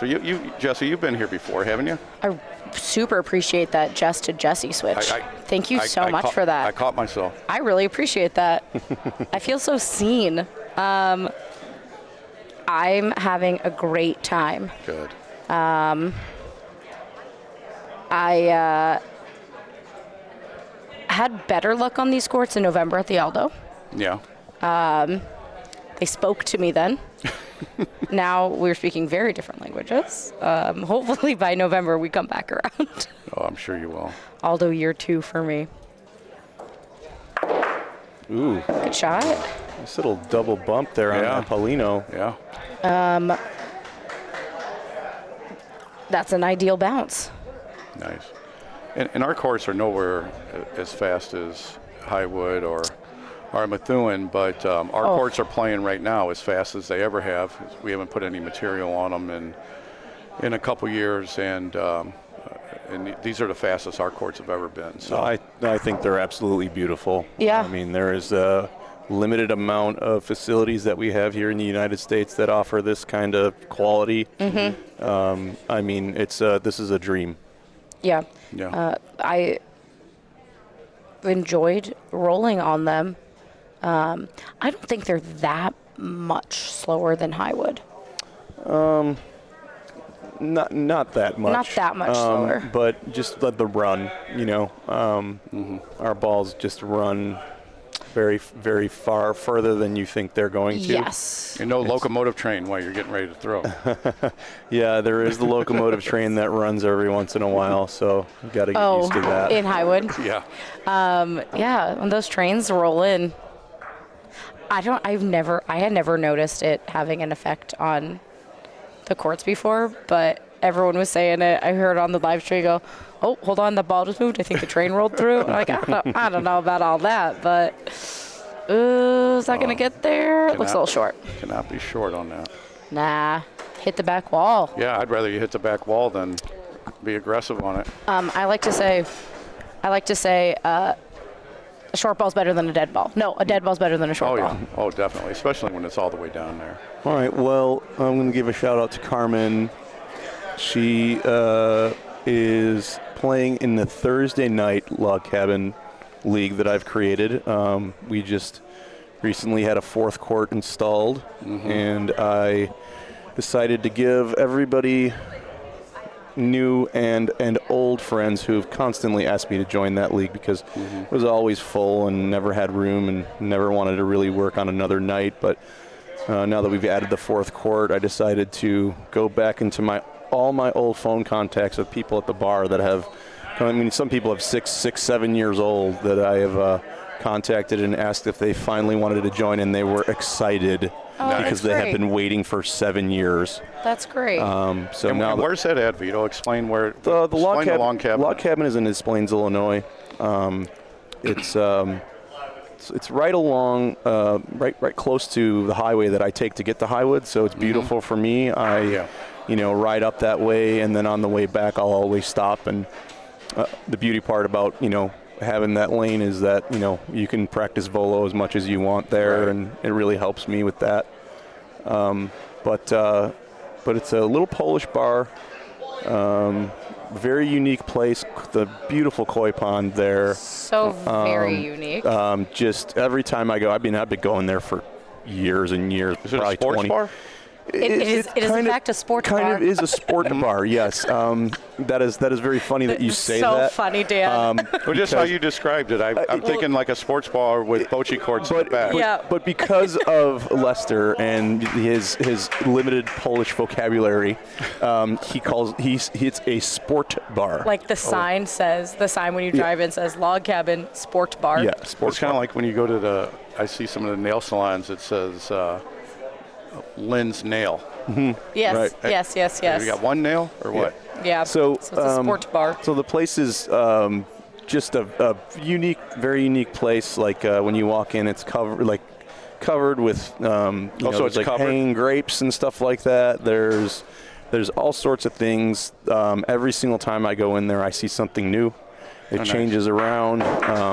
Very tchotchke. Yeah, lots of tchotchkes, lots of very, very, I don't know how to say, farm, like, I don't know. It's just a lot of old tools. Yeah. It's nothing you would, like, we cannot use words to describe this place. Like, no, you have to just see it. And Vito, you've done a lot of work building that league, and I have. Well, look, to be honest, Andy started the league with us in somewhere around 2010. The first championship was handed out in 2011. Started out with 2 courts that he built for us. Surprisingly, we kind of asked him, "Hey, can you build these courts?" And he was like, "What's bocce?" He didn't even know what it was.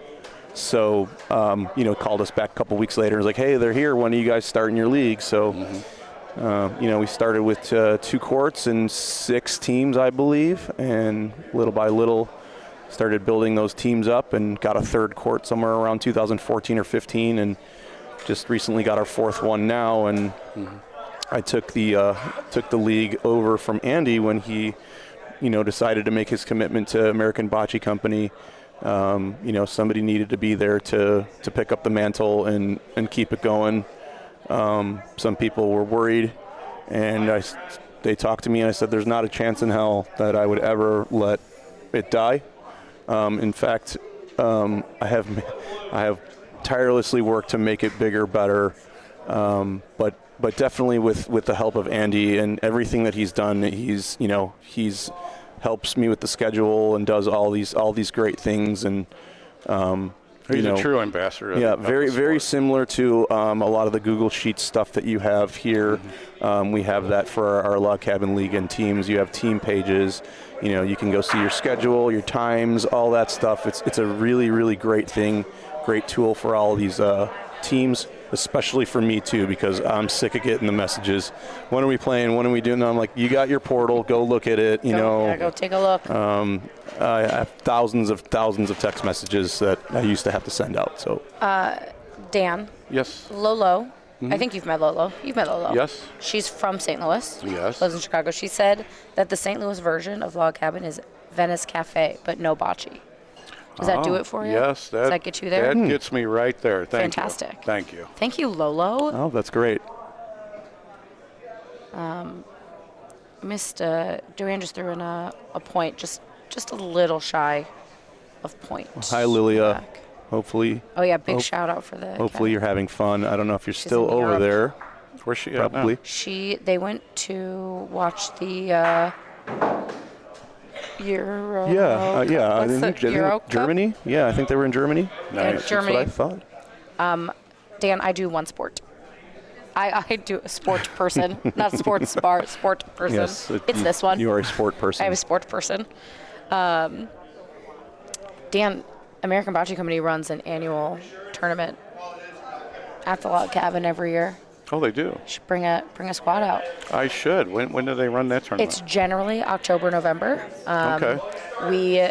Last year we were going to make it a 2-day tournament, and then it ended up, we switched it to one, just the number of teams that signed up. We figured we could get it done in one day, change the format a little bit, got it all in one day.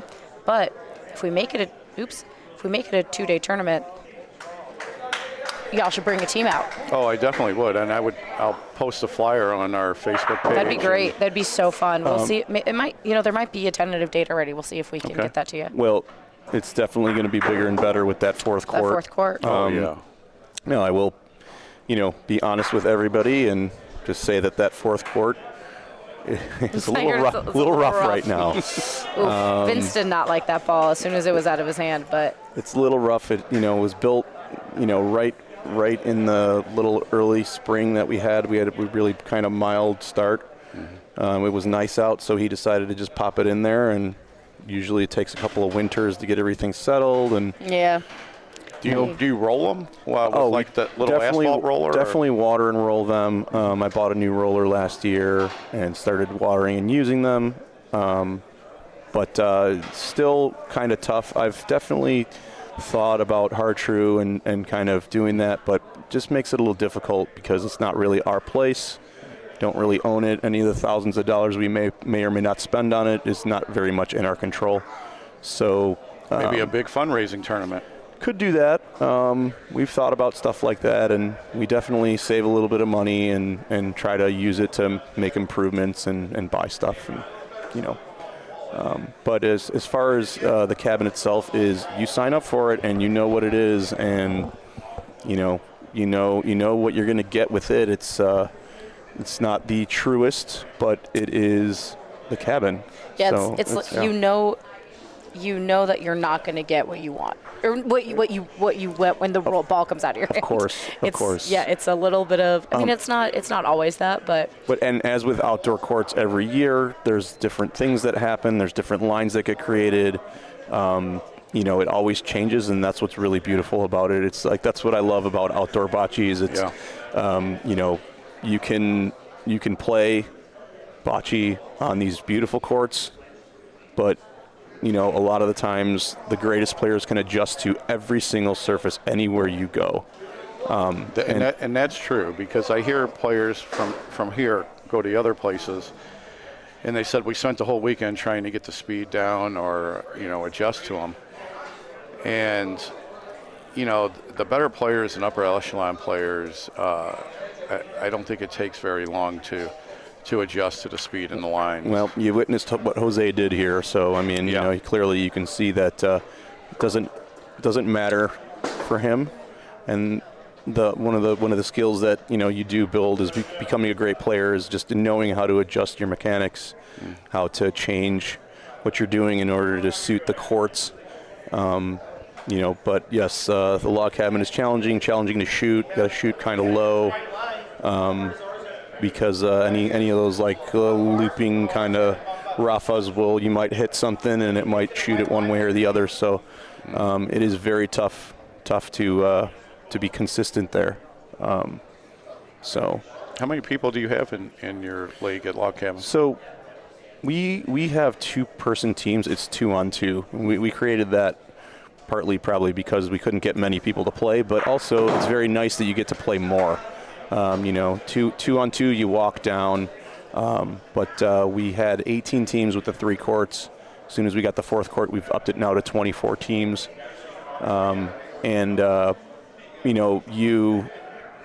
We have to actually unlock the lot next door so people can park because there's no room for anybody anymore with the parking. So It's a small parking lot. Small parking lot, but No we got street a parking. big lot next door that we're opening up now. That's great. To make sure that other patrons of the bar aren't turning around when they see the lot full. Yeah. So, did Cameron steal that point? I can't tell. Oh, neither can they. Neither can they. That looks like they're going to measure here. It kind of rolled in at the end there. I'm guessing. It's close. I'm guessing it's still red from my little bird's eye view I have here, but I don't know. I could be wrong. It's red. Yeah, it's red. All right. Not a bad ball. So yeah, I'm extra excited for the cabin tournament this year. Nice. My excitement goes far because I have 2 second places to you know who. Who? You can say. Who? You can say. It's Mr. Anthony LaBarbera. He rough. He can go out there and do it. He plays at Outdoors and Elmwood Park, and he's one of those guys that I'm telling you about that can just do it everywhere, and it shows. Yeah, he's a phenomenal player. And, Yep, absolutely. He definitely showed out this week. For sure. Well, he works incredibly hard. He does. Every single time I get a chance to go to the club, he's usually there. But no, he puts a lot of work into it. All that stuff isn't just given. He works really hard. I'm not sure why we're measuring this. The other one was such a close measure. I think this pace of play is a little slow. It is. And I think if I were playing it, I would be a little like, come on, let's go. Yeah. I find that generally from West Coast to East Coast. Ooh, Nice shot. With Now the it's in. stick. Oh, yeah. Looks like 3. I find that generally you get from most conservative to least conservative as you go further from west to east throughout the country. No, and one thing I enjoyed last year when Highwood hosted the Nationals is they talked about from the beginning 30 seconds to throw a ball, and they pushed it, and the referees were pushing it all throughout the week. And there's very few times you actually need a big conference. We shouldn't have 10 conferences throughout one game. Yeah, I tend to agree. I know I am guilty of it from time to time, but the more I play with different people from different spots of the country, I think I'm easily pulled into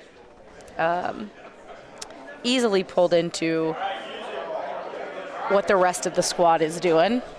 Yeah. I've definitely played against teams that just ruin the pace of a game and ruin your rhythm. It's hard.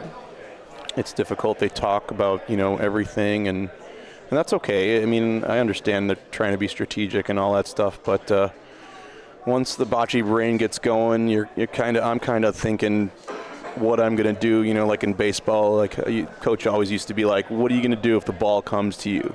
Right. And I kind of do that here where I'm like, I'm already thinking what I'm going to do if the A, B, or C happens. So those things for me are not as necessary. I do like making a team decision. That way, kind of don't really have players or teammates who are kind of upset with you because of what they wanted to do. So I try to work that out if I can. Yeah, I like to do, if I have a shot I want to throw and I'm not sure the team is behind it or not, I go, this is a team decision. This is a team decision. Yeah, right. Do you trust me? Yeah. I think a lot of us do. Do you trust me? Yeah. That's funny. And sometimes, these decisions are it matters what the outcome is. Yeah. Sometimes, you can make a decision to do something that could end up being great, and sometimes, your decision is a bad decision because execution just basically is really all it is. Oh, if a teammate misses, if it was the right strategic call, I couldn't care less. That's right. If you miss and it was what was the call? That is a little bit more frustrating to me, but as Alex says this, I'm messing up with these cameras today. It's a long day, long week. As Alex Guerra says, nobody's trying to miss. Yeah, of course. Nobody's trying to be short. Nobody's trying to be long. But as long as there's thought behind the shot, I'm not sure what he must have been going Plano. Yeah, I believe he was shooting the pill. Yeah. As long as the thought process behind it is good, could not care less. And you're right, and that's what I preach a lot here at our club is always play strategy. If you lose a game strictly because of athletic ability or bocce skill, but you played the game the right way and you played the strategy how you're supposed to, you just tip your hat to the other team. I mean, Yeah. Yep. I say this that at least with American Bocce Company games, I'd say 75% of games are lost due to decision making. Right. That's one of not ability. It's one of the biggest things actually That's a rough frame for RJCV train. That was a big last shot for Vince. Like not a very not conservative call to go for that Plano shot a second time. I think I probably maybe would have tried to point two in, block, cover, maybe take the point. There's a foot and a half in there. Especially down 2 points. You definitely don't want to give them a bigger round here. I don't know. I think maybe playing a little safer there with, I'd say, probably 3 or 4 more frames. Yeah. Especially with the pace of play we're playing. Like, I don't think we're getting. No, but you're right though. 4 frames. You play defense and throw a couple cover balls out there, and they have a couple balls left. Most of the time, a lot of time it occurs they bump yours into the point. Yep, absolutely, especially in open. Yeah. I think one thing that I love about open being at the end of nationals is if you've had a frustrating PRV time, reminds you how much fun the game can be, but also it's hard to get out of PRV brain. It is. After you've played 5 days of PRV to come back and play open, it is such a different mindset. Open play is just so creative, and the rules of PRV are so strict and so rigid that you got to remember that we got to have some creative throws. Well, I think the wall is really, it changes a lot because of angles you can get to on the wall and stuff like that. Like you're playing without using the wall. Yeah. And then all of a sudden you get to open and you're not in that mode. Yep. But you can touch it now and you can find a way to get around stuff a little bit easier. Yeah. Than you can when you cannot. Yep. It's definitely tough to get back into that. That is so zoomed in. Excuse me. All right, well, they Alan with a gave him very, some room. very uncharacteristic point. He knew he missed that. You could see it in his body language the second it was out of his hand. I've played on a team with Alan a few times, and I've played against Alan a lot of times. And his body language after a shot is, he knows as soon as that ball's out of his hand if it's in or not. Yep, played men's doubles PRV with Alan last year. That's right. And I forgot we had about that. a great run and lost a very, very close game. At Highwood, you played? Yeah, I forgot. lost a very close game to Todd and Jorge Moreno. So What are you going to do? That was tough. Jorge, I think he stuck a volo for 3. We were up 7-5 and took the lead going into the last round, and it was a heartbreaker. Wow, what a That was ball. a great point. He knew, he knew what adjust he needed to Yep. make there, and it was body mechanics. It was literally it. You knew he missed on the mechanics, and you knew you can't give Alan a second shot. No. Oof. Dr. Blast comes up a little wide there. Earlier, my brain. He's missed his last couple shots. I think we probably would have switched off and had Cam shoot. Give him a chance to think about it. And come Sometimes back. when you go cold and you're not feeling it, sometimes you got to make that switch. It's a hard. There he goes. Wow. All right. He made the adjustment. What a Yeah. shot. I didn't think it was possible to get that Polino clean from how close it was. And it moved a little bit, but we were commenting during one of the games the other day that with the walls here, with the Polinos here, if you're going for a Polino shot, you really have to hit it clean. If you nick it, yikes. If you nick it, it's not going all the way down the court. It's getting caught. Nope. Which is, but at Highwood, if you catch that if you Polino, hit it's that, going. It's gone. So definitely interesting. I would assume at a lot of other courts, if you catch it, it's going. This one you gotta get it square. All right. Well, the See if train's got a Mark makes good this chance adjust here. So Ooh. wow. Field goal. Okay. 2 in they a have row. One ball left. Let's see if Cam can get a second point in here. That would be ideal. Cam's playing so well. Yes, he's coming along very nicely. I'm a real big fan of Cam and Vince. And, They know it. They know it. and Cameron never gets rattled. That's what's You can amazing see it. for somebody his age. We've taken him to some pretty big tournaments. Oh, what a ball. What a ball, What a ball. Cam. What a pressure You saw ball that right there. Woof. That's a great quality to have very early on. Frustrations can ruin your game. Yep. You need to be as calm as possible. People with anger management issues don't tend to do so well. Yeah. So Well, we heard Anthony LaBarbera say it the other day in his post interview that he used to take the game. Oh, it got so quiet. I didn't want to keep talking as loudly as I was. He used to take it so much more seriously, and everything every miss was a little bit bigger of a reaction. And he said he's like, calm down, and he's playing much better. It shows. it's a thing that you need to develop. A lot of times, some people can't deal with a minor failure, and it just bothers them so much. But in turn, sometimes that fuels you and makes you want to get better. And sometimes it's good to have that, to have something to motivate you, to make you want to get better and make you want to stop those situations from happening. Yep, absolutely. So it's good. It can be very good as long as you use it in the correct way, in a constructive way. Yes. Versus destructive. Everyone's had their own meltdowns in games, and haven't played so well. But it's just about how you reset, have a short memory. Go on to the next ball, and just get over it. Yep.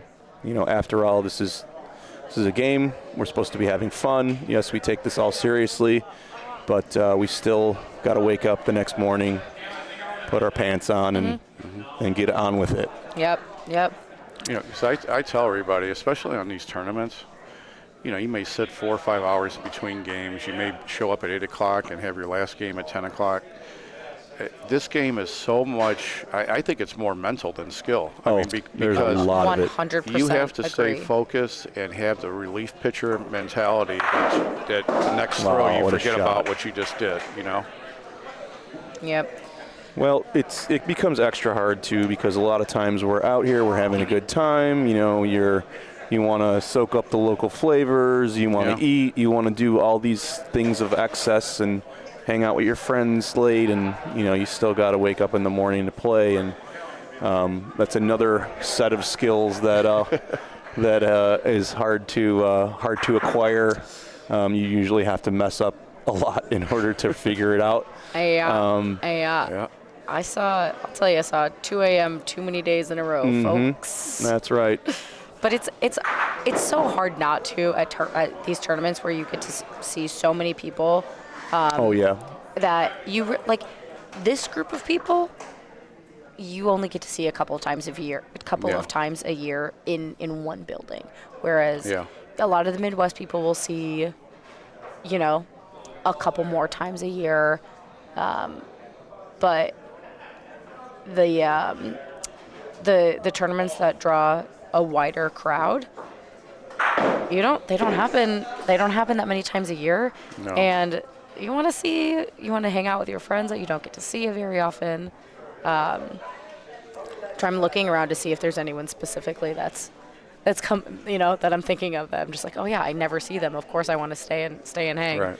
Versus, I mean, I see you guys, see Salsicha train 6 or 7 times a year. It's more than I see some of my friends. But you know, the big tournaments like Vegas and Detroit at Palazzo and Big E's and Dallas, you know, half the fun about playing in those is that you know the groups that you haven't seen in a while are going to be there. And, you know, the Bocce family is really, you know, very unique. Yep. I don't think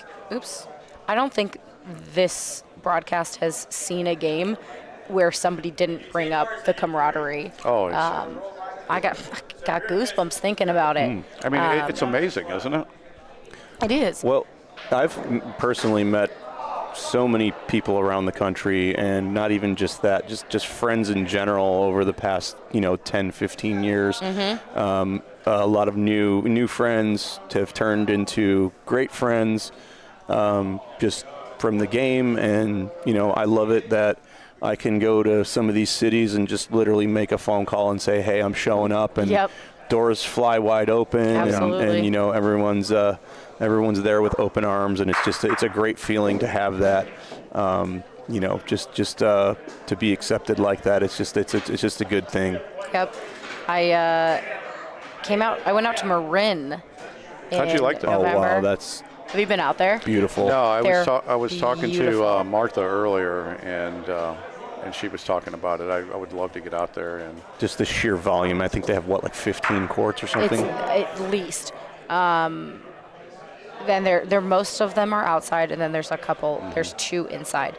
They're beautiful courts. They're funny in that the speed of the courts changes based on the time of day. Of course. On the heat, because they're not covered. Alan was telling me that. It's wild. That's what outdoor bocce is, and you're dealing the elements too. Well, right there, but they're synthetic, so you expect them to kind of play mostly the same. I think we in the Midwest we see a little bit of fluctuation based on.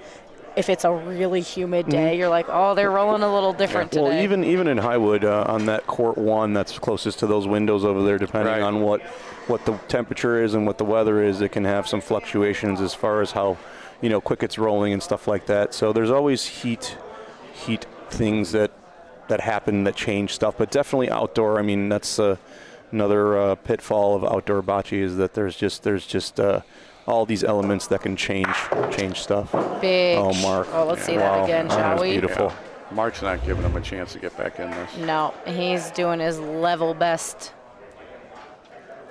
Oof. And nice, real nice. Good bounce. placement on that Paulino there too. John Lopez's. Oof. Ooh. There you go, Dr. Wow. There we go, Dr. Ron, Two- matching skill Dr. for Blast. skill. There we go. Wow, love it, love it, love it. Let's see that one too. Oh, Nice. that's And you want to talk Too about one Utah. of the nicest gentlemen you will ever meet in your life. The one when we had nationals a couple years ago, he brought down his portable table and was giving adjustments in between games No. for no charge at all. He's just so kind. Oh, he's salt of the earth guy. I'm Just a great guy. afraid to get an adjustment from Dr. Ron because then I'm just going to want to do it over and over and over again. Yeah. Those chiropractors, they get you. Oh yeah. They get you. But they definitely work. So I'm gonna switch camera angles here in a second. Look at this ball. What a ball. Alan is that knocked just a going to little come up a short, little short, I think. believe. Yep. Let's see if we can. Oh, that's a better angle.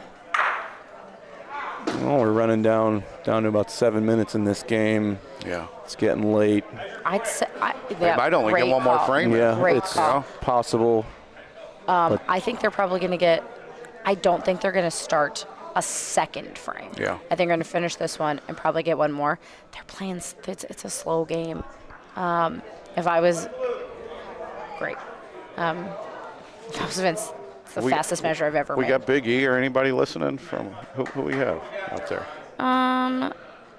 Let's see. We're getting some Sean Crone. We're getting some John Lopez. John Lopez has Yeah. 10 courts. Yeah, in 10 Marin. courts for Marin. Yep. Vito and I were a little excited about Marin. Well, every time I see the picture of it, it just looks It looks bigger every time. Yeah, it looks wild. Yeah, I thought John would be here. Yeah, I don't know. Do we know why? Maybe Ben knows. No. Maybe John knows. Maybe John can tell us. When we played John, him, where are you? John, why aren't you gracing us with your presence? Yeah. Come on. when we played him in New Orleans, he wears a lot of times you see him with the orange tennis shoes on. Yes. And I told him before the game I wanted to play him for the tennis shoes, and I had the Italian socks on. He wanted the Italian socks. Man. All right, that is a big win for The train. RJ. See, I thought I knew the letters in order, and then I had to find them on the screen to read them. RJCV train. I should have just gone train. Well, yeah, that's a big. They need to try to pick up another point here They need- because going into a last round. Oh, he didn't like that. A 3 here would be ideal. They's probably. Yeah, it's short. How far off the back wall is that? Can we see? Maybe a 3-4 feet? No, it's a lot less than that. Sorry, the Reds. Oh, the Reds? Yeah. No, the Reds are. Maybe 2-3. And again, no reason to be short on a ball like No this. reason to be short with a good line. No reason to be short. That doesn't look short. No. See it coming in all the way. See, that's the one concern. Maybe sneak in. No, don't do it. Don't do it. Don't do it. Oh my God. That hurts. That hurts real bad. That We're going to hurts. have to get all 4 of them in order to tie Yeah, the game. this is going to be last frame. I mean, 2-point swing it's a there. yeah, I was going to say that 2-point swing really hurt. It's a tough one. Now you have to play this frame. So aggressive. In ways that you're not used to. Yep. And Hi, Gail. How you doing? Dan, how do you feel about the 8-frame game? We've been having this conversation today. I guess maybe I shouldn't have started a whole new conversation when this that's game is all right. about to end. But give me your hot takes. Give me your quick. I understand why we do it. It's the international, rule what they're going with right now. I would prefer 10 frames. Yeah. It's if in some of these games you have a very good player and a player who's an uppercomer, and they get on a little hot streak, and it doesn't give you any time to come back at all. Yep. It does lose a little bit of the drama of the game, and it kind of takes the winds out of your sails. Yeah. The wind out of your sails. But then the other people who like it will say, "Hey, you gotta jump on them right away." Yeah. Well, I know that it is the international standard, but I kind of like it in the sense that it makes you do some stuff that kind of is out of your comfort zone. Let's just say sometimes you're forced to execute these strategic shots, and you're kind of doing stuff that you wouldn't normally do. Perhaps shooting Paulinos in the last round, or having to try to find a way to make yourself give yourself a chance to win or stay in the game. It makes your bocce brain work a little bit. It's a different. I mean, it's a different version of the game, right? You have to play differently. You gotta. Would you hit Paulino here? I mean, they need 4. You need 4 points. You need 4, yeah. So. Do they have a ball? Is there a ball in back? Yeah. The other strategy is to put one close and then take the Paulino and the ball back together. But right. That's a lot harder to do, I think. Yeah. Well, depending on how many balls. I mean, they could play. I wouldn't let this try to go to another frame. I think it'd be playing for, but I think they're thinking, let's do our best. I don't think it's happening. They're not starting a second frame here. There's no way. No. But this is there one more ball for Cali roll? Oh my goodness gracious. Gives them an opportunity here if that red ball stays back there. I think we would have just covered. Oh my God. Why wouldn't you just cover? I think we would have just covered it and forced them to try to do something crazy to get 4 Maybe they points. thought another. You see, I know Vince is calling for it. Let's play. I can't believe that they didn't just cover. They had to have known that this was going to be the last frame. Maybe they're not paying attention to clock enough. That's wild to me. If this is California's last ball, it is. If I was a train, I'd throw the other ball down and force the next frame. Oh man, with connect quick on this. Throw that ball, pick up the Plano, go. I'm shooting that ball. How many balls do they have left? Shoot it. Do it fast though, boys. Yeah. How many balls? Do they have 2 balls back? Yes. Shoot that this. ball Point out. it. Pick the Plano up. Go go go go go go go. I hope they're paying. I think they're paying attention to it. Oh boy. No. Oh man. Oh, That's the worst case scenario. You hate to see that. I really wanted the drama of another frame here. And where that Plano is, there's no way to shoot it off. No way to shoot it off, but I think you maybe got to shoot that front ball and hope for something good to happen here.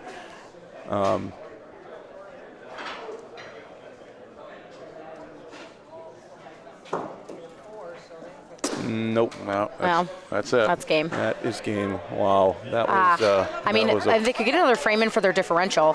Figure it out. Do a Oh, don't. No. They scored. Oh, it's Red 12. scored 2. They have 2. You're right. Yeah. Oh man. Wow. That was a near. That was set up for a near crazy ending round there, but didn't work out. The Paulino luck did not help. They had a good run. They had such a good run. And Cameron and Vince, for as young as they are, they played excellent this week. I think Vincent in the singles drew Jose right off the bat. Yep. Oh my gosh! And you know what? He got points on him. He did get a couple points. Not everyone got points on him. It's a cute little moment for They've gained very valuable experience here. Wow. It's necessary. Yep. Okay, so that was California roll 12-6 over RJCV train. I'm getting some feedback that we lost the team names on the screen and we're just seeing points show up. Might have to wait for Michael's game to end because I don't know how to do that one. Just want to scoot in, be in the frame. What's up? I don't know. America's favorite trio. Yeah. This is a bit I'm doing. Do it every time with every combination. Everybody's got to cross their arms. Yeah, I've already said. Oh no! It doesn't have to be the crossed arms. It's just America's favorite. However many people. Oh there are. yes, America's favorite trio. This is currently America's favorite trio. I think St. Louis's favorite trio is the Joya trio sandwich. Of course. Is that it? Yes, the hot salami. Oh yeah. I had that sandwich the other day. It was delicious. Oh my God. It was great. So good. Really enjoyed it. Did we hear a game? We got a game coming up. We got this is from my bracket. It looks like, not my game. I'm done. I'm out. Some little quick tournament for me. Were you guys 2-2, or how'd you finish? We ended up 1-3. We almost we had Cali gold on the ropes, Dan. Ben and them? Ben and Yeah, Manny? which is a huge win for our little ragtag team we pulled together. Hey, well, and then they have Gerald on the team also. Yeah, A pretty formidable team. it's wild. Oh, here, they're stepping up right now. So yeah, this is I believe Volorama. Yes, versus Volorama, yeah. California Gold. Yes, that is correct. This is going to be a good game. It is California Gold. No, Volorama. Both of these teams are in. They kind of beat up on the rest of us. So I don't think it doesn't matter. This is just for Seeding. who seeds it's higher. for seeding, and it's very big. Yep. It's very big to get that Yeah, it'd seed. be great to have a higher seed. Yeah, it's very important. Yep, absolutely. So this is going to be. Both of these teams are currently 3-0. This is kind of it's two very good teams. Yeah. And one of these teams this is their home courts, and that makes a big difference when you're talking number of points. All right, folks, we're going to take a quick pause, and we'll be back in a few minutes.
All right, folks. We're going to get this game started in just a second. I know we got some feedback that can't see the team names, just the points. We're going to try to troubleshoot that, but we'll remind people who have what points as we go. Also, as this game is getting started, we're going to take a quick look at the brackets over here.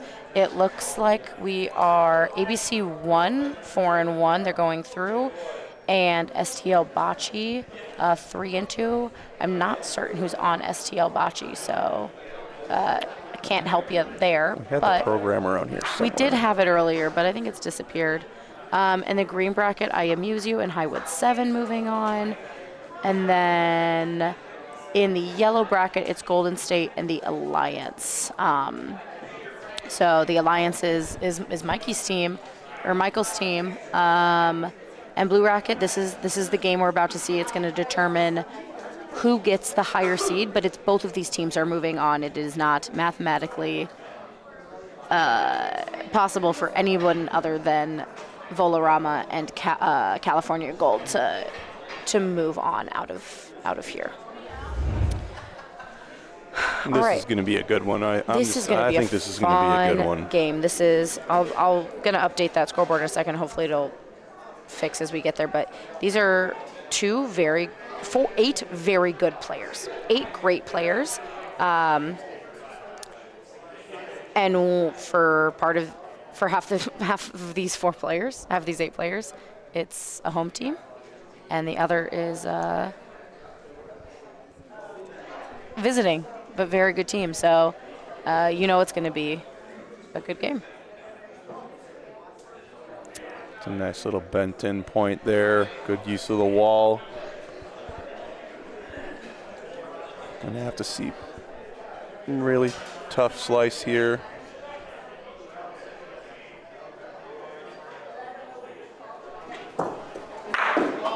Oh, he got it, but he opened it up. Not a bad deal. Nope, not too shabby there. Let's see what camera we want here. Oh, perfect. Already set. This is, I believe his name is John. You got thoughts on that, Vito? Yeah. John Donovan? Donondo, yeah. That's another nice ball. Point. And that's what I'm saying. House teams on their home courts. Ben's lining up for a hit here. They got that Paulino in the back left corner. Oops. Sorry, missed that. Yeah, it's going to be one. Looks like that black and red ball might be in the front. Yeah, that's what they're pointing at. Does look like it. All right, he's going to point in. Things are exciting on other courts over there. I'm hearing lots of yells. That's a good ball for Ben. Ooh. Oh, yes, he great got ball. right just great by ball. it. Just inside of that.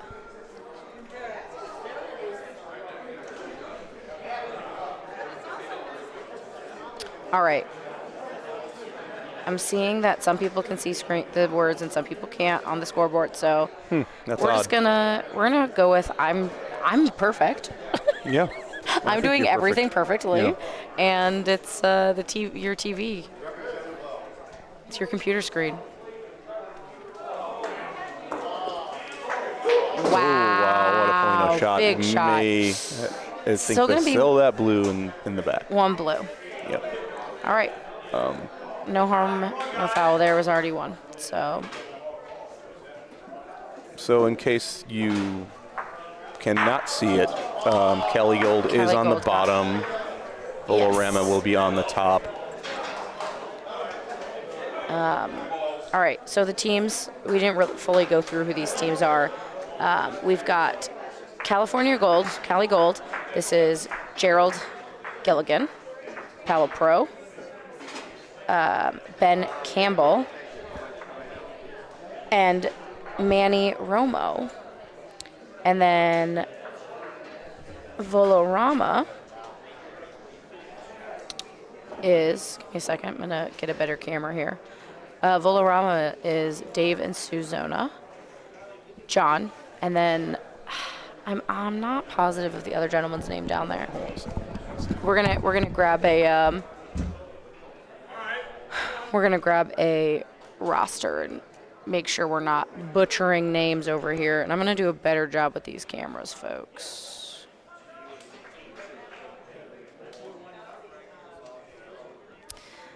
Oh, that might give her a little bump. Oof. Tough break there. Tough break.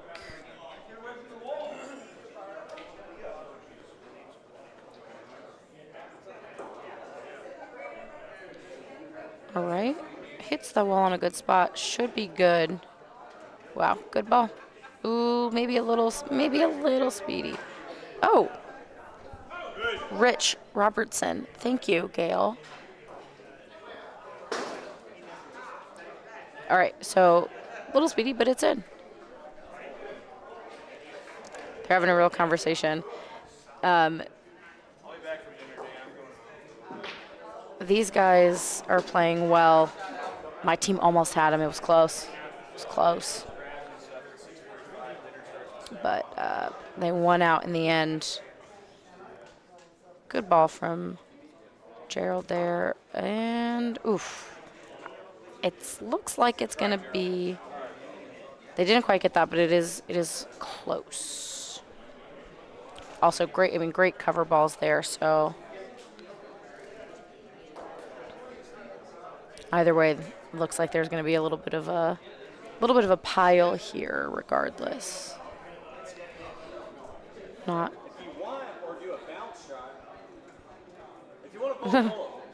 Ooh. Let me make sure I've got cameras ready to go.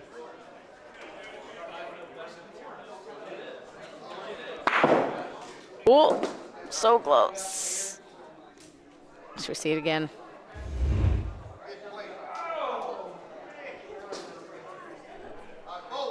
Wild. Wild, wild. Close. You don't see a lot of volos in open, so it's fun when you get one. All right, Palo Pro coming in with Cali Gold's fourth ball. To me, that looks a little short from here.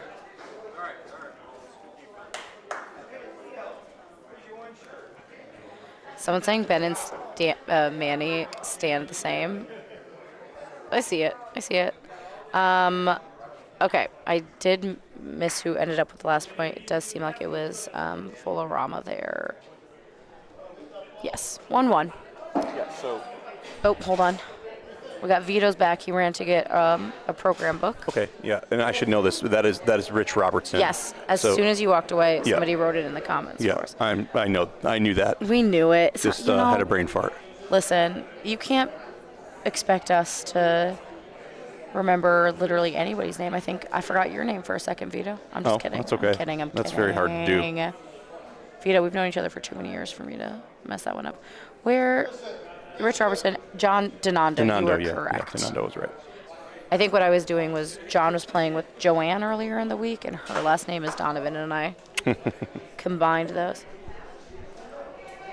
Y'all, Dan Drago saw an open seat in the booth, and he said, "Can I come back in?" Yeah, we're. Of course, Dan.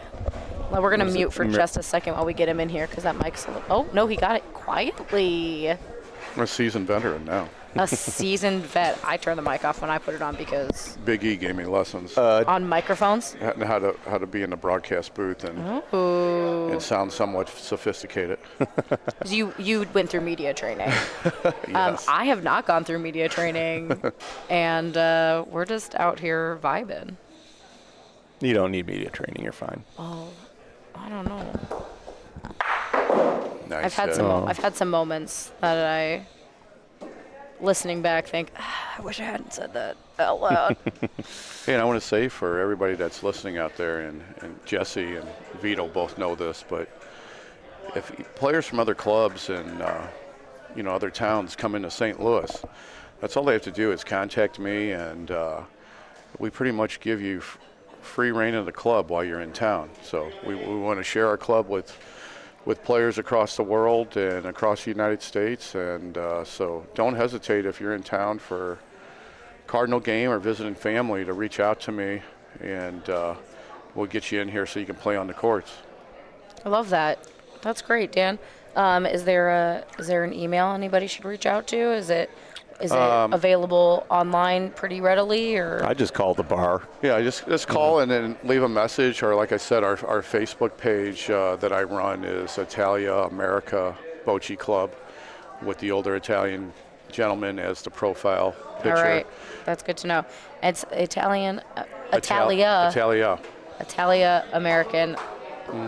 I'll say it. Italia-America Club. Yes. And if they ask in St. Louis, yes, Missouri. If they ask to join that group, I'll accept them. Okay. We do have an older page that some people mistake. It's with a picture of the club as the profile picture. So it's lay that in there nice and smooth. Why not spread the wealth and let people enjoy what we've built here? Build a bigger table. Yeah, and it's all about promoting the game of bocce. Yes, absolutely. Ooh, Ben. Nice and clean. This is the first time I've actually played against Ben in this tournament. It's not fun, is it? I liked it. I enjoyed it. I'm going to be honest. He's a great guy. He's so funny. I think we were warming up together the other day, and we've seen each other at tournaments maybe, I'd say this was probably the 5th or 6th tournament we've been at together. And we were warming up on a court last Sunday, and I was going up to throw a Rafa, and he came up behind me and threw his first and hit my target. It was so funny, and I turned around and I'm like, Ben, I'm so thrilled to know that you think we're this good of friends. And now we are, just because you thought it. You think it into existence. Somebody said Ben drove 28 hours straight to get here. Wow. Can we elaborate on straight? 28 straight? Besides restroom breaks and getting some dinner. We didn't sleep. But no sleep. hotel stays or. That's what Ben told people. 28 hours straight. Ben, that's a wild call. That's a weird little. You would have needed to hook me up to an IV or something. Yeah, Ben, when you go back and listen to this, that's a wild call, brother. A wild call. You got to sleep, man. Well, looks like we might get Michael back here soon if his game has just ended. I can't really tell based on the faces as to who won, but that was also a really great game too, against two teams that were moving on automatically. Well, that was the Alliance and Golden State, I believe. Yes. Yes. Who's on? So Golden State is Margaret Shingles, Jean Godin, Lydia Romo, that Martha. Is a stacked team of ladies. Yeah. I know. They pulled off an amazing Did they victory get against us by 1 point. That group of ladies, Martha I just met more recently, and Lydia I met this tournament, but Margaret, Jean, and Diane have been incredible ambassadors to the younger women who are, up and coming. I met them 2 years ago at Nationals in Methuen, and immediately they brought me in. Nice. That's how they usually are. They're incredible. So really appreciate Michael them. just told us the Alliance has won, pushing them to 4-0. 4-0. They're top of their bracket, so they'll be getting a nice seed there. That'll be nice. Nice point differential too. What was the score? 12-8. 12-8, says Michael. I knew me putting you on that team was going to bite us. You orchestrated that? Yeah, Brad and Dr. Joe and Sal needed a player, and I knew Michael needed a team. I should have probably recommended other people besides Michael, but you created a super team. Trying to take care of Michael, and then they end up in our bracket. And we played him a good game. It was a lot of fun. Ooh, good point there from Gerald. It would have been nice if he didn't hit that Rafa all the way on the back wall. I mean, that would have been really nice. Jerk. Mikey's been hungry for bocce all week, sitting here in the booth, not playing a single game. I know. He's coming out. He's not going to lose a game after that.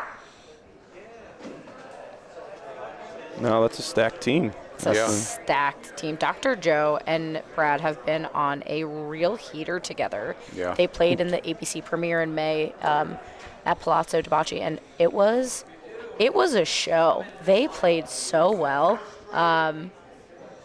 It was a joy to watch them play. Sal also played. He also played. Sal did. Those are his home courts. Those are his courts. And he shot so well in our game. He did not miss. No, he did not miss much. It was unreal how well he was playing. The stick shots that he was hitting, 80 feet down the court. He had a couple Polino shots too that were great. He played with, I cannot remember the gentleman's name, but they played against Jose and Jason, and they made him work. The eventual winners of that tournament, Jose and Jason. Oops. Bad camera work there. Sorry, folks. Okay, one Volorama. Brad has a lot of experience here. He plays with. He's played with the Suzica. Yeah, he's played with the Suzica train during the Aldo tournament. I'm pretty sure Brad has experience everywhere. And on every single He's been everywhere. Detroit, and we actually have a shot that we call here. We've named it the Thayer. No. It's been here for about 4 years after Brad hit about a 60-foot volo shot to win a game. Classic. So I coined it the Thayer, and Nick Emo hits that distance sometimes, but Brad, I always say about Brad, he's never seen a volo he didn't think he could hit. Oh, man, we love that about him. I thought you were saying like a shot from the bar. No. And I thought, should we get around? Are we going to go get around? I think you should name shot after him at the bar. And I don't know if you... I don't know if you... shout out to Jesse Morris's stick volo, 240,000 views. 240,000 views for Jesse Morris's stick volo. I would like it to be known. And climbing. I would like it to be known that is the first volo I've hit in a competition game. I think it's the second or third I've thrown in a competition game, but first volo I hit in competition. Looked like a beauty to me. Feeling real good about myself in that moment. Nice. I tried pretty hard to play it cool, but it did not happen. If it keeps going, you may be able to beat out Sean Crone's New Orleans video. That's my goal. That's all I want. 3 million, I think. Yeah. His is up there. But Jose's like 7.5 I think Jose's is at 7 million, yeah, something like that. Oh, is that right? I'm gonna buy a lottery ticket. Yeah, you should.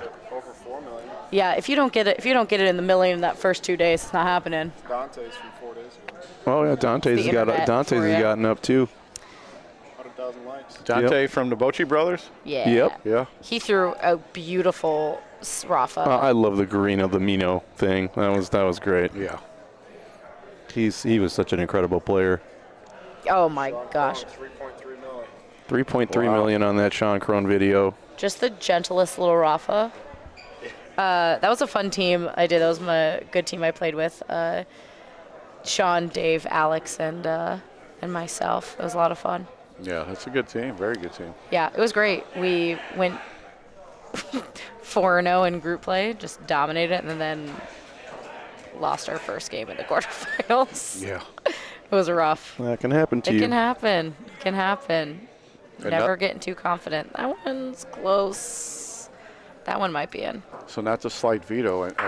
Last year when we played in the Nationals in Highwood, the train played against Vito and the Cordello brothers. Yes, yes, yes. Tight game back and forth, and the shot called the Vito pulled on us, I think 3 times, where he shoots, but he banks it at the last minute off of the wall to take the points away. Yeah. So we brought that back here, and you'll hear people around here call out, we're going to hit the Vito. Alrighty. So was that the game where did I roll one in all the way at the end and bump you out to win? I think I threw a ball to win the game. That was a super close game. Yeah, thanks, Vito. You're welcome. Thanks for reminding me. You brought it up. I actually would like this to stop. No. I'm sitting in the middle of you two right now. If we could, everybody stop. It's okay. We're gonna just keep alternating tournaments where somebody wins by 1 point. Oh, that's how it. I mean, that's how it goes, right? That's it. It just that's the beauty of it. That's what's so great about it. And it is. It's the agony and the ecstasy. It's just you just don't know what may or may not happen. We're all players that are able to execute all these shots and do all this stuff. It's just all these different factors, Paulino, luck, and shots just can go one way or the other. Absolutely. All right. See if Ben drops one in here. He looked confident about that. Look at this. Nice, Aw, Ben. Ben Campbell. That's a good shot. All right, 2 for Cali Gold. Nice ball. This is just an unbelievably stacked team. Yeah. Just, ooh. I don't know what that pause look was for. Absolutely stacked team. Yeah, I've played against Paulo and Manny and Ben, but this is my pleasure. First time I've ever met Gerald. Yeah. What a gracious guy. I mean, just so kind. And an excellent player. Absolutely. He told me he took a hiatus of. Yes. Was it like 10 years or something? I don't think it's that long. I think he played. He played at the Nationals in Highwood, I think, in 2017. Yeah. Okay. I believe he got second to Hometown Hero. No, I believe he got knocked out of. Oh, he got knocked out in the semifinal. Okay. I believe. So he got a bronze. Yeah. You're right. You are correct. But Hometown Hero. I don't know. If that's how it worked. I believed at that time. Maybe he did get a bronze, because I thought Paulo got the bronze. I thought Paulo won. Oh, Paulo? Paul Giannetti? I'm not sure if he won. Giannotti? Yeah. There's a picture of it in Highwood. But I thought he had a bronze medal. I wasn't sure. I mean, he might also have one of those, but he definitely has that gold medal from that year. Yeah. It's a picture frame with a plaque on it, Vito. Oh, I know that. What are we doing? Doing, Vito? I don't think that's going to boop it enough to get the point. Again, everybody has wildly too much PRV in their brains right now because bumping in that ball, get it out of there. I say sitting in the booth after losing all my games. Not all. I won a game. Oop. Oh. Well, that'll do. A hit's a hit. A hit's a hit. Unfortunately, they only have 1 ball left, and Valorama has 3 left. Yeah, they'll have some balls to try to make something happen here. Okay, earlier someone said that Ben and Manning stand the same. And I'm trying to be quiet because they're literally right next to us. I don't want them near me, but they do. Look at them. Look at them standing the exact same. Oh, they are. Ooh, I wish someone could go across court 4, from court 4 and get a picture of that real quick. That's a big miss there. That is a big miss. That's unfortunate. On your home courts, you can't. Yeah. You can't do that. It's a good adjust there. A good speed fix. That's gonna get the point. Nice adjustment. Great ball. Great ball. It's tough. Okay, so 1 ball left for each of them. Oh, it's gonna take a moment to decide what he wants to do here. You know, and a lot of people don't do this as often as I think they should. Is take a look at it before they just fire one down the court. Yeah, absolutely. But I do think that Ben has crossed halfway, and he's not allowed to do that. And I think they're not realizing that what line they're at, because Ben is very clearly staying on one side of a line, and I don't think he realizes where he's at.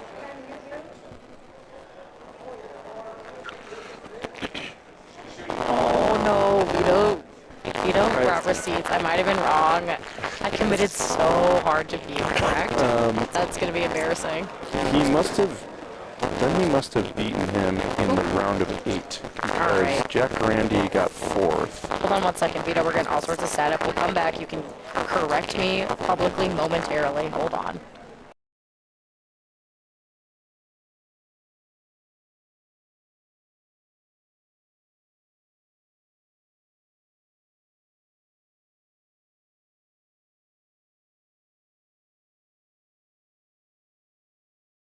Are we back? Are we staticky? Now I'm getting text messages of being incorrect publicly. I'm devastated. Everybody's a critic, Jesse. Everybody's a critic. You can see me in the. If you guys look carefully, I'm publicly wrong. I understand. Sean Crone, stop texting me and telling me I'm wrong. You go to the USBF website. You can see all the past champions and their positions. It's there. Ugh, I hate that. I hate how wrong okay. I was so publicly. It's all right. There's so many different events and different things. Oh, you know what, Sean? I apologize for telling you to stop texting me about it. Thank you for letting us know that the static is back to directly to my phone. I appreciate you. All right. Let's see a Ben Campbell shot here. Ooh. There's a rare miss right then. Rare big miss. That is uncommon for our boy Ben.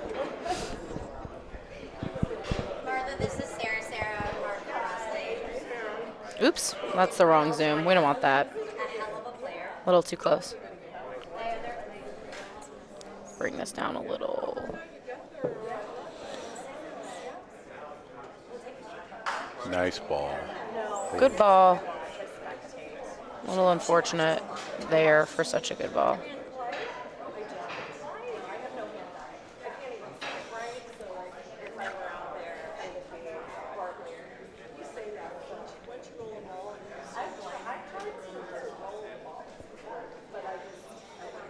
All right, Manny. I like that line. Ooh. Oh, he got it. That's a replay for a point we're doing. Nice ball. Look at that.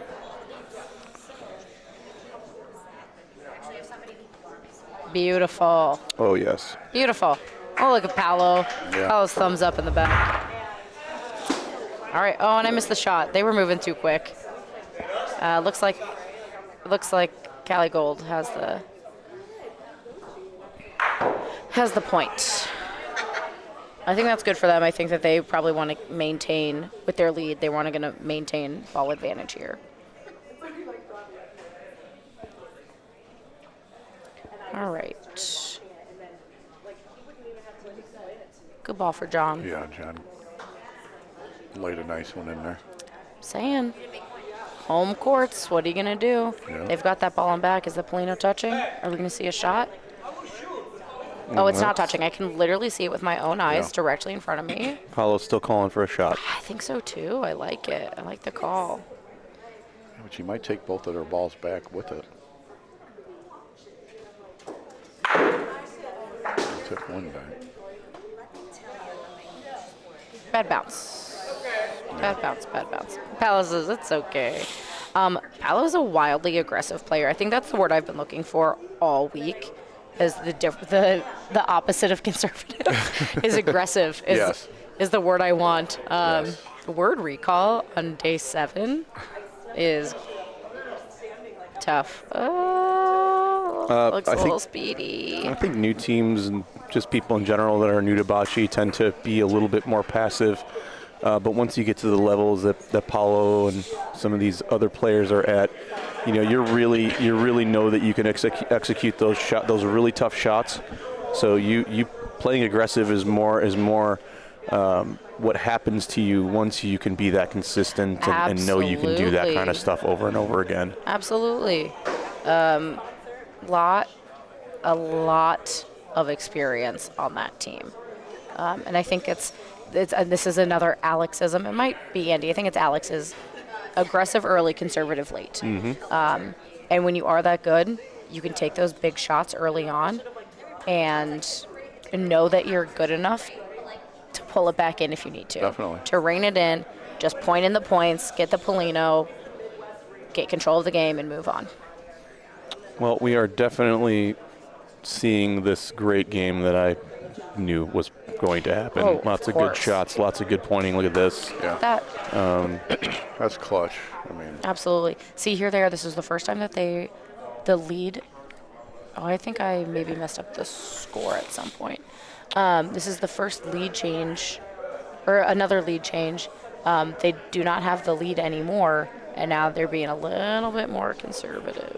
So there's a question in the chat from Munda asking what is the surface made out of. Dan, maybe you can answer that a little bit better when they were resurfacing. they're Coleone courts. They are Coleone courts. They're synthetic. They're synthetics. Typical materials that Coleone uses to construct their courts.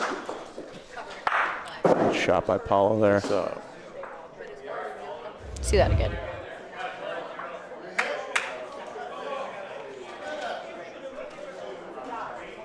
Oof. Is the material recycled tires, or is it? I'm not really quite sure what they use. I do see the buckets and stuff, the Calione buckets that show up, and not really quite sure exactly what the material is. But basically, when you have Colione put your courts in, you can have slow, medium, or fast courts. We've always chosen the medium for our membership. However, when we have the courts redone next year, we're going to choose a little bit faster. Are you? Yeah. Are you gonna do the same? What kind of courts are we going with? The same ones? You're gonna do okay. Same ones. We might change the color up. I'll tell you, in my own personal opinion, which means next to nothing, but I find the color of these surfaces tough to like get off of like cement. I'm like, oh, I'm just rolling. It feels to me in my eyes. I'm like, what? It's tough for me to see the speed on it because I think, am I just rolling on a cement lawn No, you're here? right. And then you let go of the ball. You're like, oh nope, these are bocce courts. And we've had the green surface before, or the green color before. Like the ones in Detroit. Yeah, something very similar. We've had blue. Okay. We've had tan. How many times have we redone the courts? How old's the club? This club, when we moved here, it was 1992. Okay. And we usually redo the courts every 8 years. Every 8 years. Yes. How often does Highwood redo courts? Have they? We are due for a resurfacing. We really need to get that done. I know that's something that's conversations at least have been had, but that's we have some other things in the pipeline now that we're working on here. So it's difficult to get around to everything and do everything, but that's up to the committees and them to do their job to make the club as good as it can be. It's not always easy getting these deals done, so it's something that I'm sure is going to be in the near future. Yep. I didn't realize. I don't think I knew courts needed to be redone that often. Yeah, our courts get a tremendous amount of play with our membership. And, yeah, that makes sense. And how many people we have in our leagues. And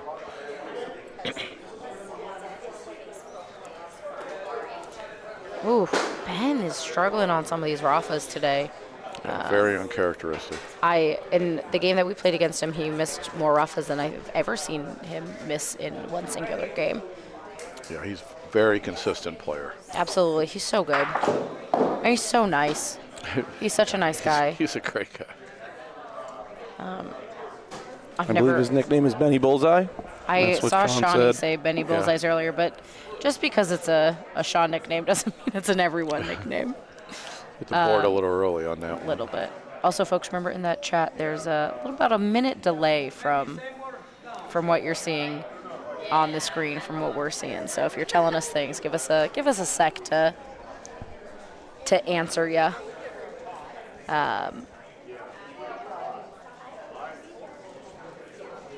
That's a much better ball. Oh no! Oh, what, an inch later that would have been? Yeah, perfect. He needed about an inch or two further down the court. Yep. All right. Let's see if Ben fixes. Good point here. Manny, is this their last ball? I believe so. Yes, it is. Okay. Oh, there it is. Oh, he curved around. He Wow. got it. Nice ball by Ben. Ben, that's a nice ball. That's a heck of a ball. All right, let's see a Dave Zona shot, shall we? How many of these do you think are going to go with it? Ooh. No way did he get that clean. That's wild. Let's see it again. I can't believe he got that clean. I thought he would take both of them. Well, that's what I mean, that's... Sure. I said it just before he let go that... I said, how many of those are going? All right. Now what are we're shooting again. I'm not super sure what we're shooting. We'll see in a second. wow. Oh, What? they had the second point, so What? I mean, it makes sense. They had a good second point, so why not? I'm not. That's wild. Okay.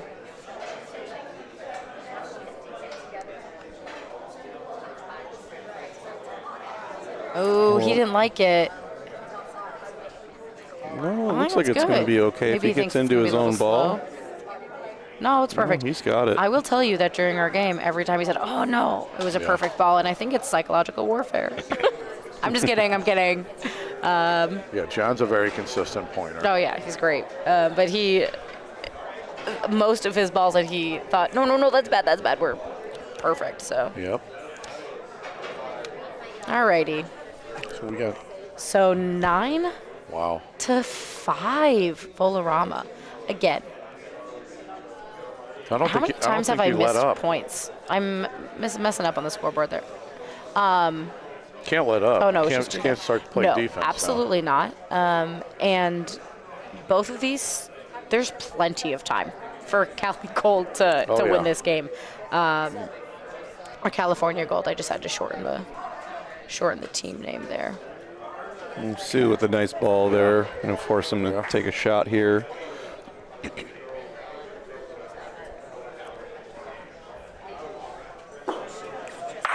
Nice. Nice hit by Powell. Get a nice little sticky bump off the wall. Bump. It's a good shot.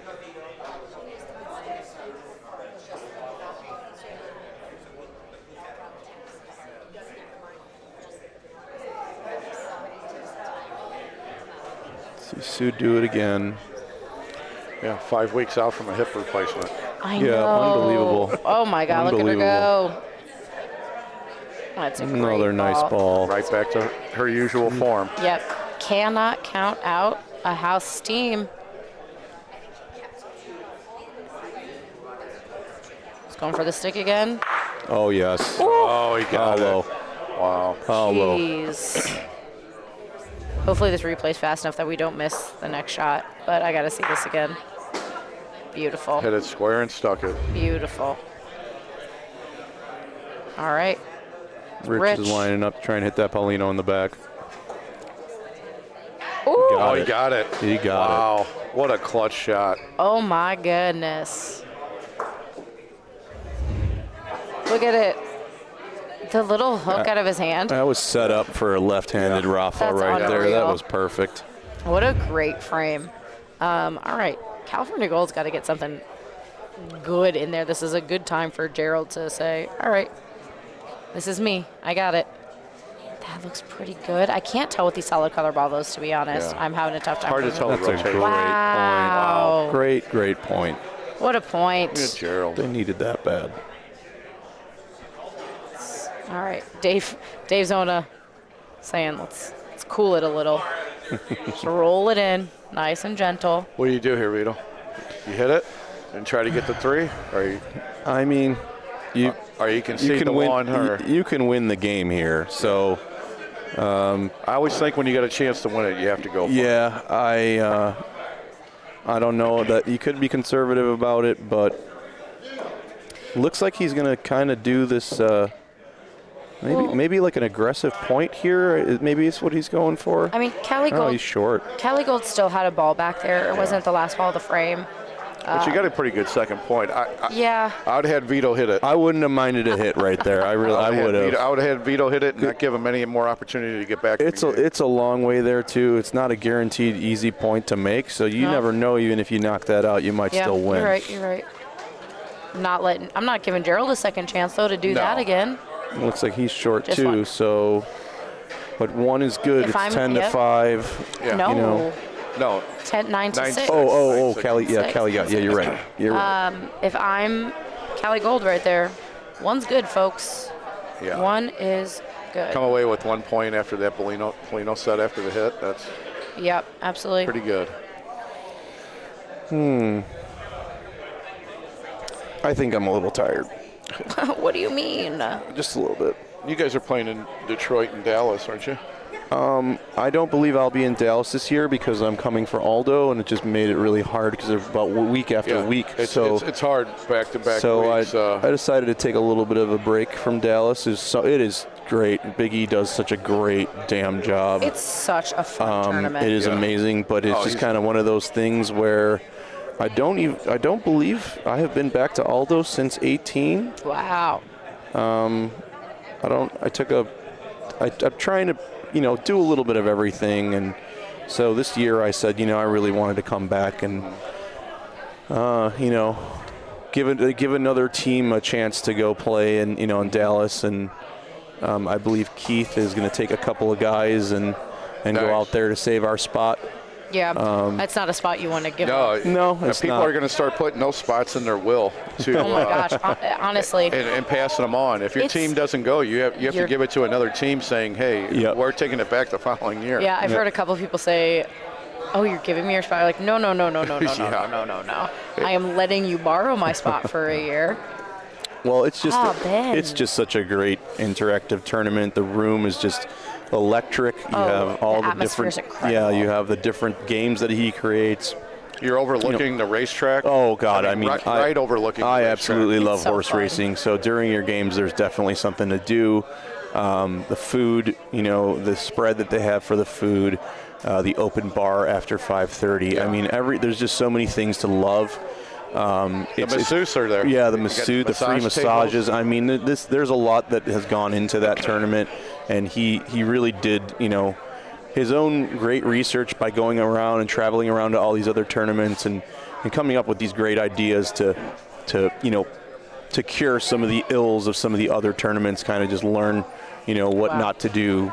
Yeah. And he really has done a great job. And both years I won, I had such a great time.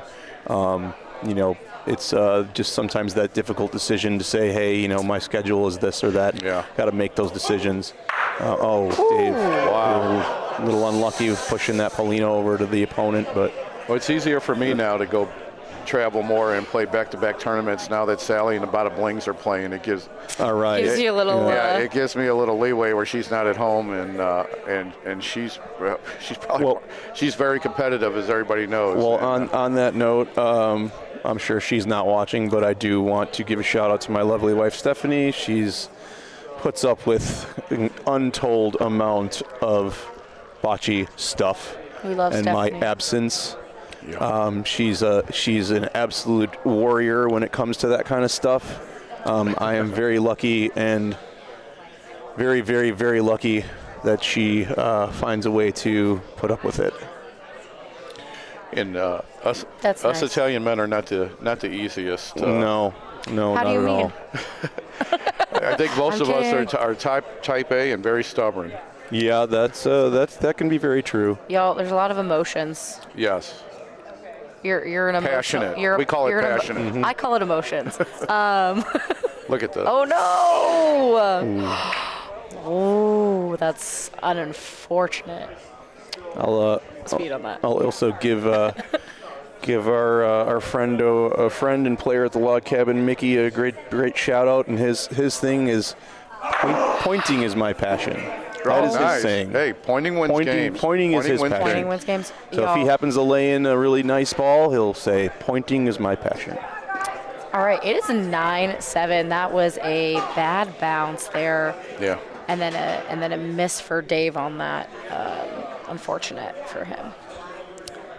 All righty, we're getting a little. Is there any openings still for ABC at Palazzo? Oh yeah. I would encourage ABC, Alex, Nanny, and that whole crew. They just put on a tremendous tournament. Yeah, just the pace of the tournament, the way it's run. The number of games you're guaranteed. The number of games you're guaranteed. You're guaranteed 5 or 6 or 7. You are guaranteed 6 games. Just the atmosphere. Obviously the location is just one of the best. It's just a nice run, smooth run tournament by some guys that have been to some tournaments themselves and know what's what, and knows how to make it good for the players and the people. It's a great team. Alex and Andy bring a lot to that, and then you've got Alicia behind the scenes running the control center. You've got solid refs all over the Yeah, place. Bridget. You got Peyton Yep. and Bridget, Yep. and I'm out there, and a bunch of got- other people got Scotty Sub- volunteering. got Scotty Subbers coming in. out there. Lydia, Yeah. Alex's wife Lydia, holds down the fort. I mean, it is what I. It's the thing I love most about ABC is we are such a community, and it's everybody's job, right? We're all big. We all love it so much, and we're all doing what we need to do to keep it going. And it's just a great tournament. Anybody who's even run a one-day tournament knows what goes into it. And imagine what they have to put into it. And then you have 80 different teams, personalities, wants and needs. All the contacts, all that stuff. Yeah, they do a tremendous job. Anybody that has not played in that tournament, I highly suggest you travel to Detroit at Palazzo and play in this tournament. You will never regret it. And they have a silver division and a gold division. Yes, it's self-select, which is great. Yes. We kind of say your gold division is for you've maybe won your league. Yeah. You take a little bit more seriously. You're there to win. And the silver division is your backyard player. You love league night. You're hanging out in the bar leagues, and what we bring to the tournament is just, again, as we said about Dallas, is the atmosphere and the energy. And if you want to know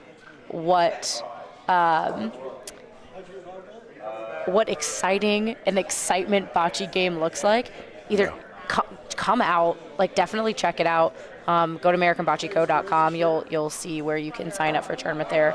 But also check out some of the BBN feed from ABC Open last year, the finals with Glutes Inc. taking the win. It was good game there. Wow. Wow. Oh yeah, I I got a pretty good look at that game. Vito was in that game, but the energy, you're not seeing that at any bocce facility, any tournament, any game. It's unbelievable. It is. I mean, the first time I went, you hear about it, but you can't really describe it until you go there and you participate in it. Yeah, it was the first multi-day tournament I ever participated in. My first long court tournament, actually, 3 years ago. Wow. At Palazzo for the ABC Open. I played with Milan. That was the first time we played together. And then he asked me to be his mixed doubles partner for nationals the following summer. Got the call up immediately. It was great. That's good. Their courts are 90, aren't they? Those courts are 90. Because ours are 86 here. They're wide. Well. Incredible facility there. All right. Jumping out of that, Volorama takes the win, gives California gold their one and only loss. Let's get that. Both teams advance, though. Both teams advance, yeah. There was not bracket on the line there. It was just seeding.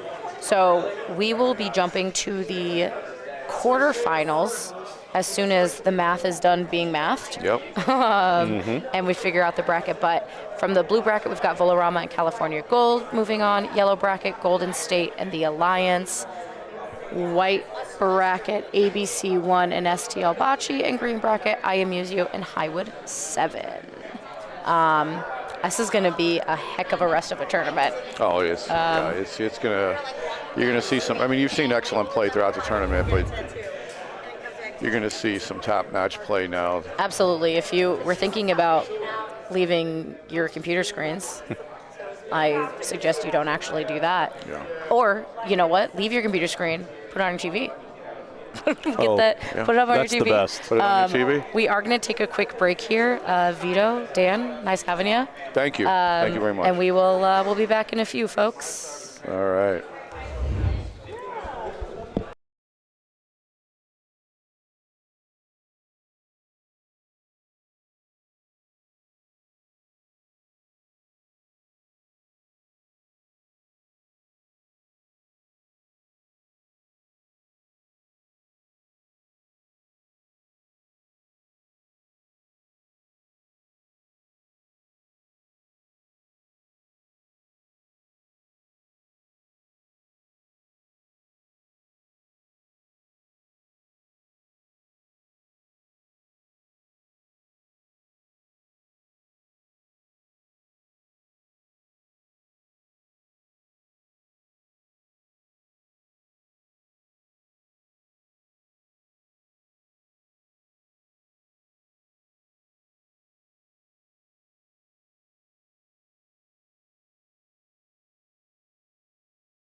Okay, folks. Not exactly sure how much information you guys got, but we are going to be taking a break until 1:30. It's 12:50 local time here. Excuse me. First, before we do that, I'll give you a look at our brackets.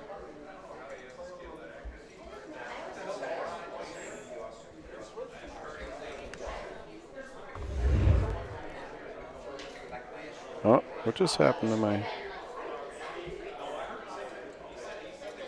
computer just did something weird there. Oh, it's because here's your brackets for Open A. As you can see, jeez. I'm sorry. My respiratory system will be happy when I'm done with this broadcast today. 1:30. 1:30, we'll start our quarterfinals. We've got 8 teams that advanced. Highwood 7, our top seed.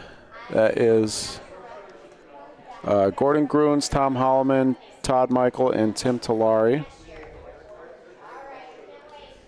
They will face off against our 8 seed STL Bocce, or as they would say STL Bocce. It's Greg Delacroce, Mike Delacroce, Nick Emo, and Teresa Pasalia. That is a tough draw. Getting the top seed and then having to play against Greg, Mike, Nick, and Teresa as the bottom seed. That is not an ideal outcome for getting the top seed there. The second seed, my team, the Alliance, we will play against California Gold. The Alliance is myself, Mike Showdown, Brad Thayer, Dr. Joe Masternick, and Sal Lini. Up against California Gold, which is Manny Romo, Ben Campbell, Gerald Gilligan, and Paulo Pro. Once again, not an easy draw. The 2 7 and 8 seed, the 2 lowest seeds that advanced. Both great teams. Not fun. It will be fun. Number 3 seed Volorama is Sue Zona, David Zona, Rich Robertson, and John Donando. They play Golden State, which is the team that we just played. That is Margaret Schindelis, Jean Godin, Lydia Romo, Martha Crossley, and Diane Kelly is listed here, but she did not play against us. I'm not sure whether or not she's playing today. And rounding out our 8 qualifiers, we have our 4 seed ABC1. Jeez. Sorry about that. ABC1.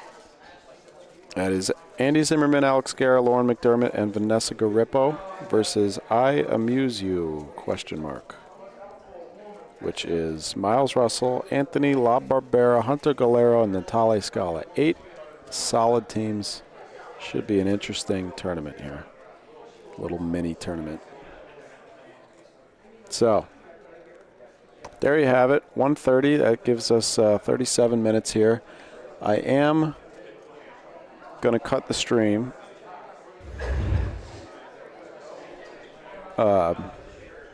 Rather than just leaving it running for 37 minutes, I'm just going to cut it and then restart it at about 1:20-ish. We'll call it 1:20, 1:15, 1:20. I'll restart the stream, and we will have 3 rounds of play: quarters, semis, and then finals in the Open A, and we will crown our final gold medalist of the 2024 USBF Nationals.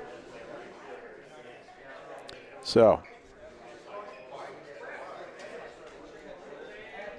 yeah, 1:15, 1:20-ish Central Time. If you want to be notified when we go live, just make sure you're subscribed and then click that notification bell. You get a notification on your phone. You can also follow us on Instagram or Facebook. You'll see on our stories, our daily, the story You know what the story is, hopefully. We will post there when we're back live. Otherwise, just tune in around 1:20 Central Time. Yep. So, I'm going to go get some food. And I will see you right back here in less than that. 25 minutes? 25 minutes. See you soon.